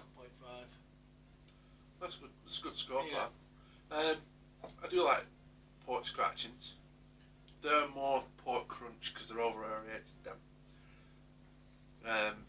So it's not really a pork scratch. It's not the best one I've had, but the mustard's nice. I'm gonna go. Would I buy them again? No, I don't think I would. because there's other pork scratchings out there that I prefer. 7.1. So both in the sevens. But yeah, I don't know. I wouldn't go as far as say disappointment, because they are what they are. They don't pretend to be anything they're not, do they? This might come as a surprise to you with this athletic figure that you see in front of you. But yeah, pork scratching is one of my Achilles' heel. If I remember, it won't be a surprise for you if I say it, but I'll just say it anyway. Farm Foods do them, and the 2 packets for £1. And all it says on it is, it says, no nonsense pork scratchings. And on the back it says, from the West Country, like they should be, and the ingredients, and that's it. They're the best pork scratchings you will taste. You heard it here first. Ever. Get a I'll bring some on. Yeah, we'll do that. Even if it's not for a snack of the week, I'll just bring some on. Yeah, we'll taste them. They're amazing, but they are the proper traditional. See the skin. Yeah. Cloven hooves. Yeah, freshly shaved off the back of the pig. Absolutely.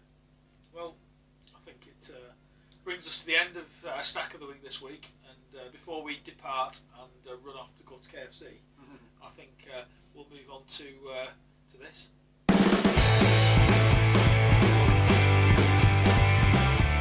Right, everybody, time for our segment. It's History of the Week, and this, if you haven't watched it before, we pick out something in history, but nothing boring. No Battle of Hastings, no fucking Henry VIII, how many wives he had, nothing like that. We pick out some really good, interesting, well, we think, parts of history. Simple as that. Does what it says on the tin. Now then, are you sitting comfortably? Because if you're not, get a brew. Hurry up. Put us on pause and go and get a brew, right? Because my history of the week is this week in 2012, Disney bought the rights for Lucasfilm, so therefore the rights for Indiana Jones, and more importantly, Star Wars. So I am about to discuss Star Wars. So go and get a brew. Put us on pause. Come back. Right. Just over £4 billion they paid George Lucas. Wow. £4 billion. That's not so bad, that, seeing as Star Wars nearly didn't get made. No, it's alright, isn't it? Because everybody's, when it was first being made in '77, nobody wanted to sign it. No. He got backing for it mainly himself. Yeah. No, it's I suppose eventually it was always going to get bought up by one of the big boys. I mean, he got to, I think he gets to an age, doesn't he, where he's probably thought, right, I'm going to cash my chips in now. Can't blame him, I suppose. But he still has a hand in it, doesn't he? A little bit, does he? No. No, But no, he doesn't. He's not a fan of the new films and all that. Is he not? No. But he did the prequels, the much lamented prequels. I mean, they've grown on me over time, but they're still not favourites. No, not great. But he wanted to do the new ones himself. I think it just got to a factor of him. Do I want to make them and retain control myself? Yeah. And get possibly a kicking like I did with prequels, or do I want to wash my hands of it and earn myself £4 billion? Yeah, probably. Probably just wants to sit in a pool of money, doesn't he? Yeah. Yeah. Which I think probably comes to us all eventually, but I think there's just such a put it this way, with the last generation will occur. Definitely. Beyond, because it just is, isn't it? Because there's no, it's because culture now is so instant, especially movie culture or I suppose any culture. We live in such an instant gratification age, don't we? Where nostalgia is becoming less important. I think for people like our generation, like I said, it's the last one that really care about protecting anything. Yeah, you got so much choice now. Yeah. There's not going to be anything to be nostalgic about. No, there's not, because it moves too quick. Yeah. It does. It moves too quick. You can't. I suppose you can apply it to anything. But we just mentioned Universal Soldier then. Yeah. So we went to pictures to watch that, and then when you do it, like I said, we went to pictures to watch most of the films in the 90s. Yeah. We've got stories about when we went to pictures. Yeah, when we went to the all-you-can-eat pizza place. Yeah. Yeah, there's some stories. Yeah, there is. But kids these days, they don't have that, because they won't sit here, say Doran Dean Talk Jr. happens in 20 years' time, you know what I mean? That's scary. And say our kids are sat here doing this, they won't have that story. Because they won't say, oh, do you remember that time when we sat at home and watched Netflix and watched that film? No. Do you know what I mean? Yeah, I do. Everything's so instantly accessible. Yeah. That you just get, there's nothing to savour. You don't savour the moment anymore. I think what's scary as well is that will history somewhat, because of the speed of technology and everything that moves, history might get almost wiped out. Scary, it's terrifying. It's scary. But I think Star Wars is such a cultural influence on so many people over so long. It's like obviously 42 years now, isn't it? Yeah. That you think, it's a lifetime for us. It really is. So, but yeah, like I said, I don't think it matters. Genuinely don't think it matters, because kids now, they don't want to watch. My kids made comments about. They said, "Oh, they don't want to watch a film from the 90s. I think it's an old film." Yeah. It's like, what? Oh my God! I think an old film's like from the 50s. That's an old film. And but yeah, it's terrifying. They don't give it a chance. No. I mean, I'm sure we were the same when we were kids. When I remember going to my grandma's and she was watching black and white films. I'm like, oh God, what's this shit? I don't want to be watching Yeah, this. that's right. But they don't give it a chance. No. You turn it on, excuse me, and if it's not balls to the wall CGI effects with your first minute and a half, they don't want to know. No, that's right. The good example of that was my youngest son. He was upstairs, as they usually spend most of their life upstairs. I was on my own. I can't remember where she was. But anyway, it's irrelevant. And I thought put a movie on. I was watching a movie. I put Leon on. Oh, fantastic! John Reno and Natalie Portman, Gary Oldman as well. Great movie. If you've not seen it, fucking watch it. I think we had to pitch to see that. We did. I remember, because I think we went sort of not by accident, but I think we just thought we'll go and see that type of thing. Anyway, I put it on. He came downstairs and I said, "Come, sit down for 10 minutes, watch this." Anyway, he sat down, and for once I managed to keep him in the room for the entire duration of the film. And after he finished, he went, "That was brilliant, that film." And watched it again. A great movie that is. What a movie that is. I think coincidentally, this is totally by accident. I think this week or last week it was one of its anniversaries. Yeah, I think it's 25 years. Yeah, 25 years. Yeah, I'm sure it was 94. Could have been. I'm sure it was 94. But yeah, great film. And very. There was no niceties about that film. No. When I watched it again, I thought what I loved about it was that it dealt with some very weird subjects, topics, and it was it was a very unapologetic film. It was just brilliant. John Reno was brilliant in that. Gary Oldman played the bad guy. He did. He was the copper. Yeah, the bent copper. Yeah, he was the bent copper. And obviously John Reno was the assassin that sort of unofficially adopted Natalie Portman, who was like a little girl, she was about 12 at the time. I thought it was a real big breakthrough movie, wasn't it? Oh yeah. She was brilliant in that. Absolutely awesome. She was shit in Star Wars. Yeah. Well, she wasn't, to be fair. She Yeah. got handed a crap script. Yeah, she did. She did, to be fair. But no, I suppose, like you say, with Star Wars, it was going to happen. It is. I'm not going to go on too long of a rant about it because I'll be here all night. But Last Jedi, I hated it. Force Awakens, it was alright. It was a rehash of the original Star Wars. They've got a lot to do in this film. A lot to do. Now what's cheesed me off is, I've been a Star Wars fan forever. Not just the films, I've got most of the books and stuff like that. All the books and stuff, they go into massive detail. There's so many of them, there's hundreds and hundreds of novels. Now when Disney bought Lucasfilm, what they did was, they said, all the books and stuff are known as, and the comics are known as the EU, or Expanded Universe. So Disney said, no, fuck that. Forget that. None of that is what they call canon. So it's not like official part of the storyline. They said, no, sack all them off. We don't want any of that. The bits, anybody that knows into Star Wars and Expanded Universe, I won't think you'll agree with me here. The bits that they've stolen from the Expanded Universe for for the new films is mind blowing. Yeah. Considering that all those authors, you know what I mean, that put so much effort into all them, they basically go, fuck off. Yeah. No, you're not canon anymore. Forget it. Yeah. But they've cherry picked the little bits. Yeah. Yeah, so it's wrong in it, but I suppose that's the big guy will always eat the little guy. Yeah.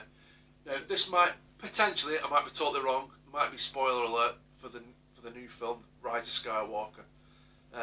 If you've watched the trailers, the Emperor's back.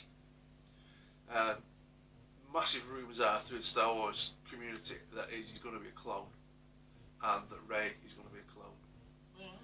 If that is true, they've not cherry picked from the expanded universe. They've basically gone, no, but actually, we'll have that because that is a massive storyline in the expanded universe. Massive. Yeah, Luke is cloned off his the hand that he uses in Empire Strikes Back. Palpatine clones an evil Luke, and they fight each other. Right. And stuff That's like clever, isn't it? Yeah. But there's loads of stuff like that. Right. Interesting. So I won't go on all night, but yeah, Disney. If you start nicking bits of the EU expanded universe that you said was basically no good. Not the European Union. No, God no. Imagine. Well, you'd be alright, isn't it? Yeah, Only Junker or his Junker, Barnier. Barnier could be like Darth Maul, and then you could have Junker as the Emperor. It'd be good, that. Johnson could be. Boris Johnson could be an Ewok. Yeah, it would be. Yeah. And Emmanuel Macron would be a good C-3PO, to be honest. So I think he'd be quite. Oh God, can you imagine if European Union ran Star Wars universe? I think they'd be more evil than the Empire. But, yeah, interesting parallels. The Empire Strikes Back, possibly after several meetings and several delays. Delegations. Yeah. Mind you, fucking thing was like that, wasn't it? Phantom Menace was like that. It was flipping, you know, you were in for a bad one when they were on about in the opening rolling credits, on about flipping trade negotiations. Fucking hell, what? But I can't believe he got away with it. The wild racism in the prequels. Yeah. So obviously Jar Jar Binks, with the Misa so sorry sir and Misa this and it was a bit weird, wasn't it? the what are they called? God. Naboo. The Trade Federation people were obviously Oriental of some description. Yeah. I can't remember what they were called, but yeah. I was going to do my head in. I should know that. I'm ashamed of myself. Yeah, it was a bit close to the bone, wasn't it? Yeah, and Boss Hass was Jar Jar Binks. He was voiced by Brian Blessed. That's right. Yeah, Brian Blessed. Yeah. And obviously that was wildly racially stereotypical. How they got away with it? Yeah, it was a bit funny, wasn't it? Yeah. Right, I want to end it there because Yeah, we could go on. Yeah, we could go on. We could go on to episode 21 if you let me. So I'll shut up, mate. No, it's fine. No, on the similar vein, but in the movie world, because it's actually rapidly turned. History through the weeks turned into like movie tribute, isn't it? Really, the past few weeks. But one that stuck out for me was this week, 2012, was the release of Donnie Darko, which is a really sort of iconic movie. Love that film. 2001. What was it? I read it wrong. I've read it wrong off the auto cue. Sorry. 2001. So it's 18 years ago. I couldn't believe that. Fucking hell, 18 years ago.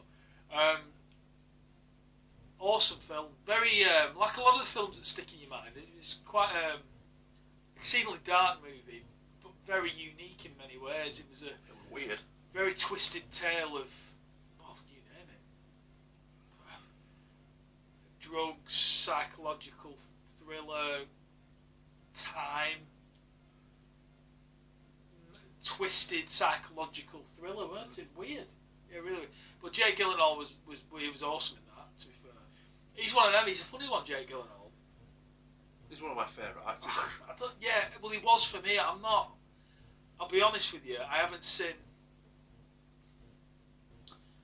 a movie with him in it for a while, and I thought that was really, really good. Tell you what I like, the one where he's in, when he was the paparazzi fella. Oh, Nightcrawler. Yeah. I love that. Well, that's probably the best one I've seen. The most recent one I've seen that I quite liked. To be fair, Jarhead were pretty good. Yeah, it was alright. Yeah, Jarhead was alright. But might be being overly harsh, but I just thought he could have, maybe, I mean, you don't, you take your jobs, don't you? You take your scripts, you take your projects you're offered, I suppose, so, you know, it's not all down to him, but, what was the boxing one he did? Southpaw. Yeah, that was another one I thought, because I know he trained very hard for it, he looked good in it, he did look good, he did all the brutal work and skills, he learned all the boxing, the game and everything, but I just thought it's let me down a bit, that film. Yeah. It was just like a bit flat, it just felt a bit flat. What was the one? I like the one, I can't remember the name of it now, it escapes me. But he had to stop a bomb on a train. That's a great film. And he kept having to loop back to the same moment in time. Yeah, it's a great film, that. I absolutely love that movie. It's, it'll come to me in a minute. Yeah, great. He's on the train and he's the ex-army guy, and yeah, great movie. What was it called? Escapes me. It's totally gone. Yeah. Oh, it's gonna book me that. But no, yeah, that was probably. Yeah, it was probably the best film I've seen him in, other than Donnie Darko. He was good in the new Spider-Man film. Not seen it. It's good. No, not seen it. Yeah, it's good. And he was good in it. Yeah, he was very good. That's gonna do my head in that name of that film. It's something odd, like Quantum Point or something like that. No, it's Because it reminds me a lot of another good film. Don't tell me if you find it. You're looking for it now. Yeah, I don't want to talk about it. It's not non-stop or something like that. No. It reminds me of the one Tom Cruise in it, that Edge of Tomorrow, That's a Live, great Die, film. Repeat. That's massively underrated. I love that movie, and I watched that after I watched the other one that he was in quite closely to that. The one where is it not? What was it called? The one, the futuristic one. There was two in quite quick succession that he was in. Who, Tom Cruise? Yeah. Oblivion. Oblivion. That's a cracking film. I didn't like that. You didn't? No, I didn't like Oblivion, but I loved that. That is Edge of Tomorrow, did you say? Yeah. Yeah. We kept waking up on the battlefield, didn't he? The same moments. Yeah, great film, man. Great film. Well, that was actually called the tagline that it's got, Live, Die, Repeat. That was actually its Title. original title, Oh, but they had to change it. End of Watch. That's a good film. Wait a minute. Not seen it. With it's the LAPD fella. Yeah, that's really good. That Zodiac I didn't like. Did I have seen it? End of Watch. Is it End of Watch? Did you say? Yeah. That's like Fly on the Wall one, weren't it? Yes. Yeah, I have seen that. Zodiac was all right, but only all right. It's just dragged. Yeah. It dragged on and on and on and on. Right. No better than that. Right, I found it now. What would it begin with? Yes. Second letter. Oh. Third letter. You. A fucking Blockbusters. What was it called? Source Code. There you go. Bloody He's hell. got it. Great film. Yeah, it is. It's Love underrated. That film. Massively underrated. Really underrated. If you get watch it. Get it watched. I don't know where it is actually. Can you get it on Netflix? Not seen it. I'm knocking about, to be honest. It'll be on something. Yeah. Even if I get it off Amazon, it'll be a couple of quid now. Yeah. Great movie that. Really, really, really good. So I think we've ranted on long enough for what segment are we on? History of the week. So yeah, We've got film of the week because it's turning. Yeah, it is turning. We might rename it. Who knows? Why We'll take it where it takes us. So that concludes for now. Called History of the Week, and I think it's moving swiftly on to the next exciting feature, which will be this. Okay, so now we've hit Star of the Week. So we've picked out a sort of a story that sort of resonated with us from last week, really. Because was it last week? Might be a week before. Yeah, it all blends into one.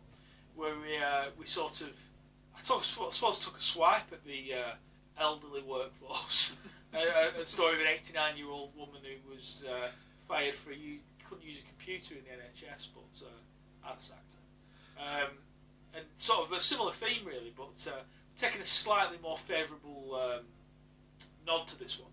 It's a story of a woman in Alabama, which being said in research that it reminded you of Forrest Gump. Where are you boys from? Alabama. Yeah, with a shrimp boat, with his dive in the water, and the ball just goes past. That's brilliant. But I love that film. What a great movie that is. It's a fantastic That film. that'll be watched in 50 years' time. People will be watching that. Yeah, definitely. Yeah. That is. You could quote me on this. That is this generation's Gone with the Wind. It is. Yeah, it's an epic movie but I have to say that I think Benjamin Button is equally as good. I love The Curious Case of Benjamin Button with Brad Pitt. I think Brad Pitt's a massively underrated actor to me because he's a good-looking lad, isn't he? And it detracts from his skill. Yeah, he's a brilliant actor, Brad Pitt. Love him in a lot of his films. But The Curious Case of Benjamin Button is, I think for me, is more of it's a heartwarming, great movie about life and about how to be in life, and just to sort of say, we're not here that long, just bloody enjoy yourself. Kate Blanchett's in that. Oh, she's brilliant. Brilliant. Yeah, she's lovely. Yeah, I like Kate Blanchett. Yeah, she's beautiful. Yeah, she is. She's a lovely looking woman, but classy as well. Do you know she's in Hot Fuzz? Is she? Mm-hmm. Do you know his girlfriend, Janine, the forensic scientist who breaks up with her at the beginning? Is that Kate Blanchett? It's Kate Blanchett. Do you know what? Now you said that, and I think, look at her eyes. Yeah. Is it really It's her? Kate Blanchett. I never knew that. Yeah. Wow, I never knew that. Why didn't I know that? This is quick. Why did that happen? Huh? That must have been like it's just a cameo. Yeah, she wanted to be in it. Oh God, what a shame. She'd watched something of Simon Pegg's and she liked it, and she wanted to be in it, but she didn't want to be recognised in it. Yeah, because now I can see her eyes when she's in the forensic suit with the mask on. Yeah. And I can see her eyes, and it's her eyes, isn't it? Yeah. Wow. Did you know that? Bet you didn't. But yeah, I love Benjamin Button. Great movie. Love it. But yeah, I'd probably put Forrest Gump and Benjamin Button on the equal footing. I've not watched Benjamin Button in a long time. Oh mate, love it. Love that film. And I completely forgot where I'm at. I know, we went on films again. What were we talking We're about? going to have to do Oh yeah. We're going to have to do a movie Bird. special. Yeah. So yeah, go back to Alabama. That's what started it off. Yeah, Alabama. Yeah. Yeah, with Alabama, with this 100-year-old lady who, having reached her 100th birthday, is still working. 100 years old at a local supermarket doing 20 hours a week. That's going to be us. That's going to be us. That if government keep extending our retirement term. Yeah, it won't be able to afford to retire. But 100 years old. And the whole idea of her being in this section, by the way, I absolutely salute you, and all the love in the world to you. I really mean it. But 100 years old. I'm not being funny. I mean, I don't know what she does there, but you wouldn't join that queue at the till, would you? Oh Christ, no. You just wouldn't do it. You'd put your stuff back, wouldn't you? Yeah. Just She might not be on checkers, or she might be she might not be. shelf stacking, manual You labour. don't starve to death. Huh? Manual labour. Yeah, but she still drives. Oh. Can you imagine? I was saying in pre-show research that you wouldn't want to step out front of her, would you? No, I bet that reaction time's measured in hours, not microseconds. It would be. Your entrails would be cold by the time she stops, wouldn't they? But maybe the working is why she's 100. If that makes sense. Keeps her, yeah, maybe. I don't Because know. a lot of people say once you stop when you get older. Yeah, you stop. Yeah. You stop. Good point. Yeah, good point. But it's a good idea. Well, sorry, I'll let you decide it's a good idea. An idea that I've thought for a while. Why don't they have certain workforces specifically for elderly people? What specific jobs? Well, they're not specific jobs, but maybe why don't they have shops or I don't know, like specifically designed for older people? Yeah. You know, so if you want to work when you're 85, if you want to work, that I don't have to look at you when I'm in the supermarket, or that I don't have to see you when I'm, I don't know, doing anything, I suppose, at the supermarket or getting served somewhere. Because it sounds cruel. I'd love to think that I'm old enough, and when I'm that old, So they'll know, listen, nobody wants to see me trudging along. Do you know what I mean? Yeah. It's like, time's your time, innit? Fucking hell. I don't want to work now. Yeah, I'd happily retire now. Absolutely. Yeah. Look, I mean, maybe it's that generational thing we were saying again. That, yeah, maybe, cause what's worrying, I don't think that, maybe not our kids' generation, certainly the generation after, and I'll go on record saying this, because this will be a digital record forever and a day, even when we're gone, that I don't think the generation after our children will work, full stop. They'll have to come up with some other function for humans, because I don't think a career as such will be available. Because there'll be that few, technology will get to such a point that there will be fewer and fewer jobs, and the standard required will be driven up and up and up and up, that I don't think there'll be enough, that something will have to happen that means that you have to get your income else doing something else. There's who was you talking to? We keep mentioning him every episode, but we're big fans of Joe Rogan, aren't we? Yeah. And his podcast. Yeah, brilliant. He was talking to somebody, I can't remember where it was now, and they were talking about the like a universal living allowance. Yeah. Where everybody gets like 12,000 quid or dollars a year. Yeah. Basically to cover basic living. Yeah. And then it's up to you to make Top whatever on top. But the argument was that this credit, although it seems excessive because you'd have to fund everybody for it, it would make everybody so secure that you wouldn't have crime. Well, it wouldn't have as much crime, but nobody needing to steal for anything. Yeah, because the other side, if technology was doing all the work that they don't have to pay for, pay workforce for, they'd save money there anyway. Yeah. So it would self. It makes a lot of sense, but it's sort of like it's like semi-communism, though, isn't it? Kind of. In a way, because everybody gets the same, and I don't know.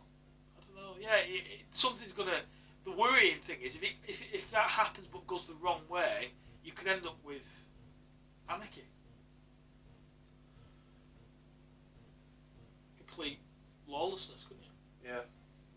Yeah. I don't know how I feel about that universal credit, but I certainly don't want to be working when I'm 100. Oh, if I won't get to 100 live, no. I don't want to, like you say, I don't want to be working when I'm fucking 50, mate, to be honest with you. No, fucking, it's all, so get fucking subscribing. Then, so I can get me swimming pool full of money.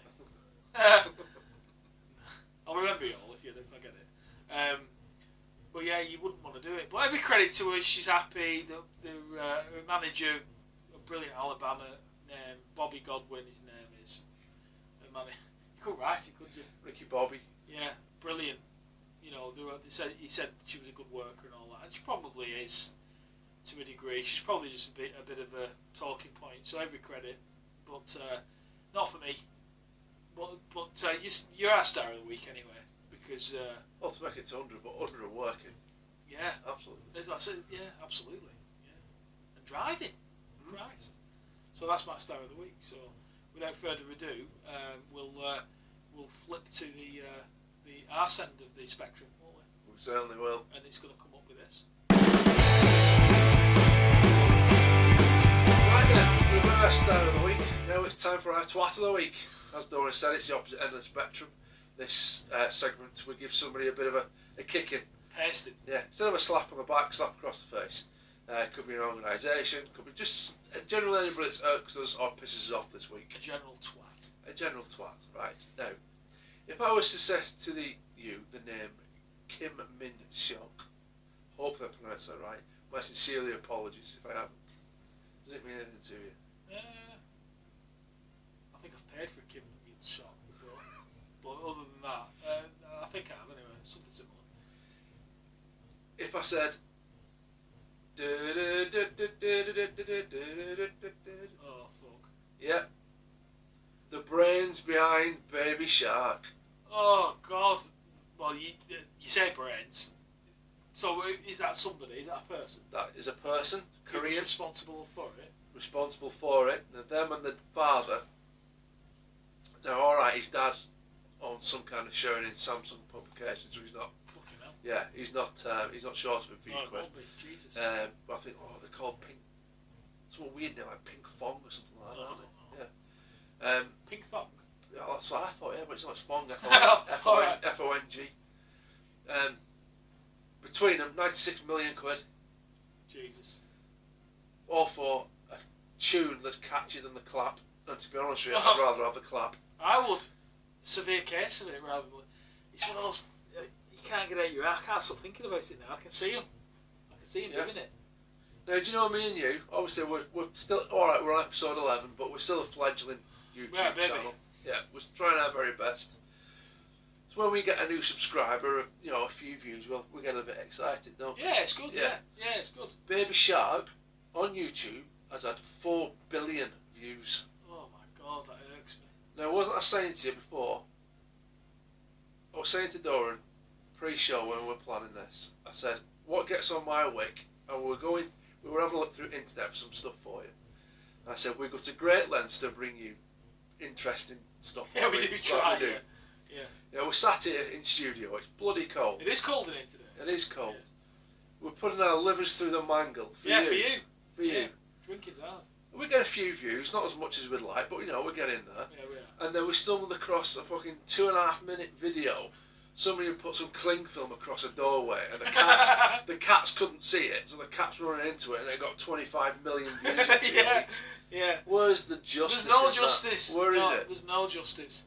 Maybe we should put some cellophane round here, and then we'll walk into it. We'll put it around our heads like fucking Manhunter. Yeah. So maybe that's the thing. I mean, not that this was ever purely down to. Yeah, we want to be good at what we do and to try and be successful, but it wasn't the main motivation, was it? We did it because we felt the need to have an outlet for talking about what we talk about. And whether you like it or not, it is what it is. We're not going to change just because, for that reason, put it that way. But it is frustrating, though. You think about, we, as Dean said, you put in some work and prep to do what we do, and then you can get some. But I suppose it's the nature of the beast, isn't it? You get somebody come along and it's suddenly a viral. It's like that Psy, isn't it, with that song? Oh, Gangnam Style. Yeah. He's another one. Korean again. Yeah, they're good at that shit, aren't they? Yeah. And I mean, that was a successful, slightly different because it was a song. I get that, but yeah, just goes to show you, doesn't it? The formula for success on the internet is. Stupidity. Yeah, stupidity. Which you think we should be top of the charts. We should get billions of views. Yeah, we should do. Yeah. I think we've mentioned it earlier, didn't we? Not earlier this episode, like episodes ago, where we said we were glad there was no YouTube or video cameras or video phones when we were kids. Yeah. Jesus Christ. Yeah, I'd be in prison. But imagine the views we'd get. Yeah. Oh yeah, I'd be bathed in gold by now. Well, we both would. Yeah, we would be. We'd be retired, long retired. But thankfully, probably wouldn't be married. No. I would have thought. Nah. But the pranks we used to play on each other. Yeah, shit, yeah. And the industry for pranking now is mind blowing. Yeah, there's some. But it's staged for views. It is, yeah. But we just did it because we were twats, didn't we? Yeah, we thought it was funny. We just persecuted our friends, didn't we? Our friends, yeah. We got his back sometimes. Yeah. Oh yeah, bloody hell, yeah. But we're still friends. Still friends. A certain friend of ours, when we were kids, we used to always play football every week. Every weekend we played football. And it had been raining particularly heavy, wasn't it? And it was late. So 4 or 5 of us decided to piss in this massive puddle. And then when he turned up, we dared him to dive headlong into it. Oh yeah, I'll do that. He didn't say funny side when he told me what we'd do it. But if we'd have videoed that, brilliant. It'd have been. Oh yeah. Yeah, it'd have been skyrocketed. Absolutely. Yeah, it would have been. Well, times we live in, isn't it? It won't change it though. No. I don't think. No. Maybe. It's that, but it's just the what's not the blame culture, the cancel culture they call it now, don't they? Where you dig something up from somebody that they said on the internet 12 years ago. Yeah. Oh yeah, shit. Yeah. And I demand to be sacked and shit. Yeah, it's like people like politicians and they've done stuff in the past or tweets they tweeted 10 years ago or whatever it was, or pictures dredged up from the high school. It's frightening. Yeah, it's frightening. So yeah, thankfully that doesn't apply to us. No, it doesn't. So yeah, Kim Myung-seok, you're extremely successul, but for unleashing Baby Shark onto the world, you are a twat of the week. Yeah, well fucking deserved. So, no forgiving you, mate. I'm sorry. Korean and all. So I think, we're in the home stretch. Home stretch. So I think we'll just get to rounding things up.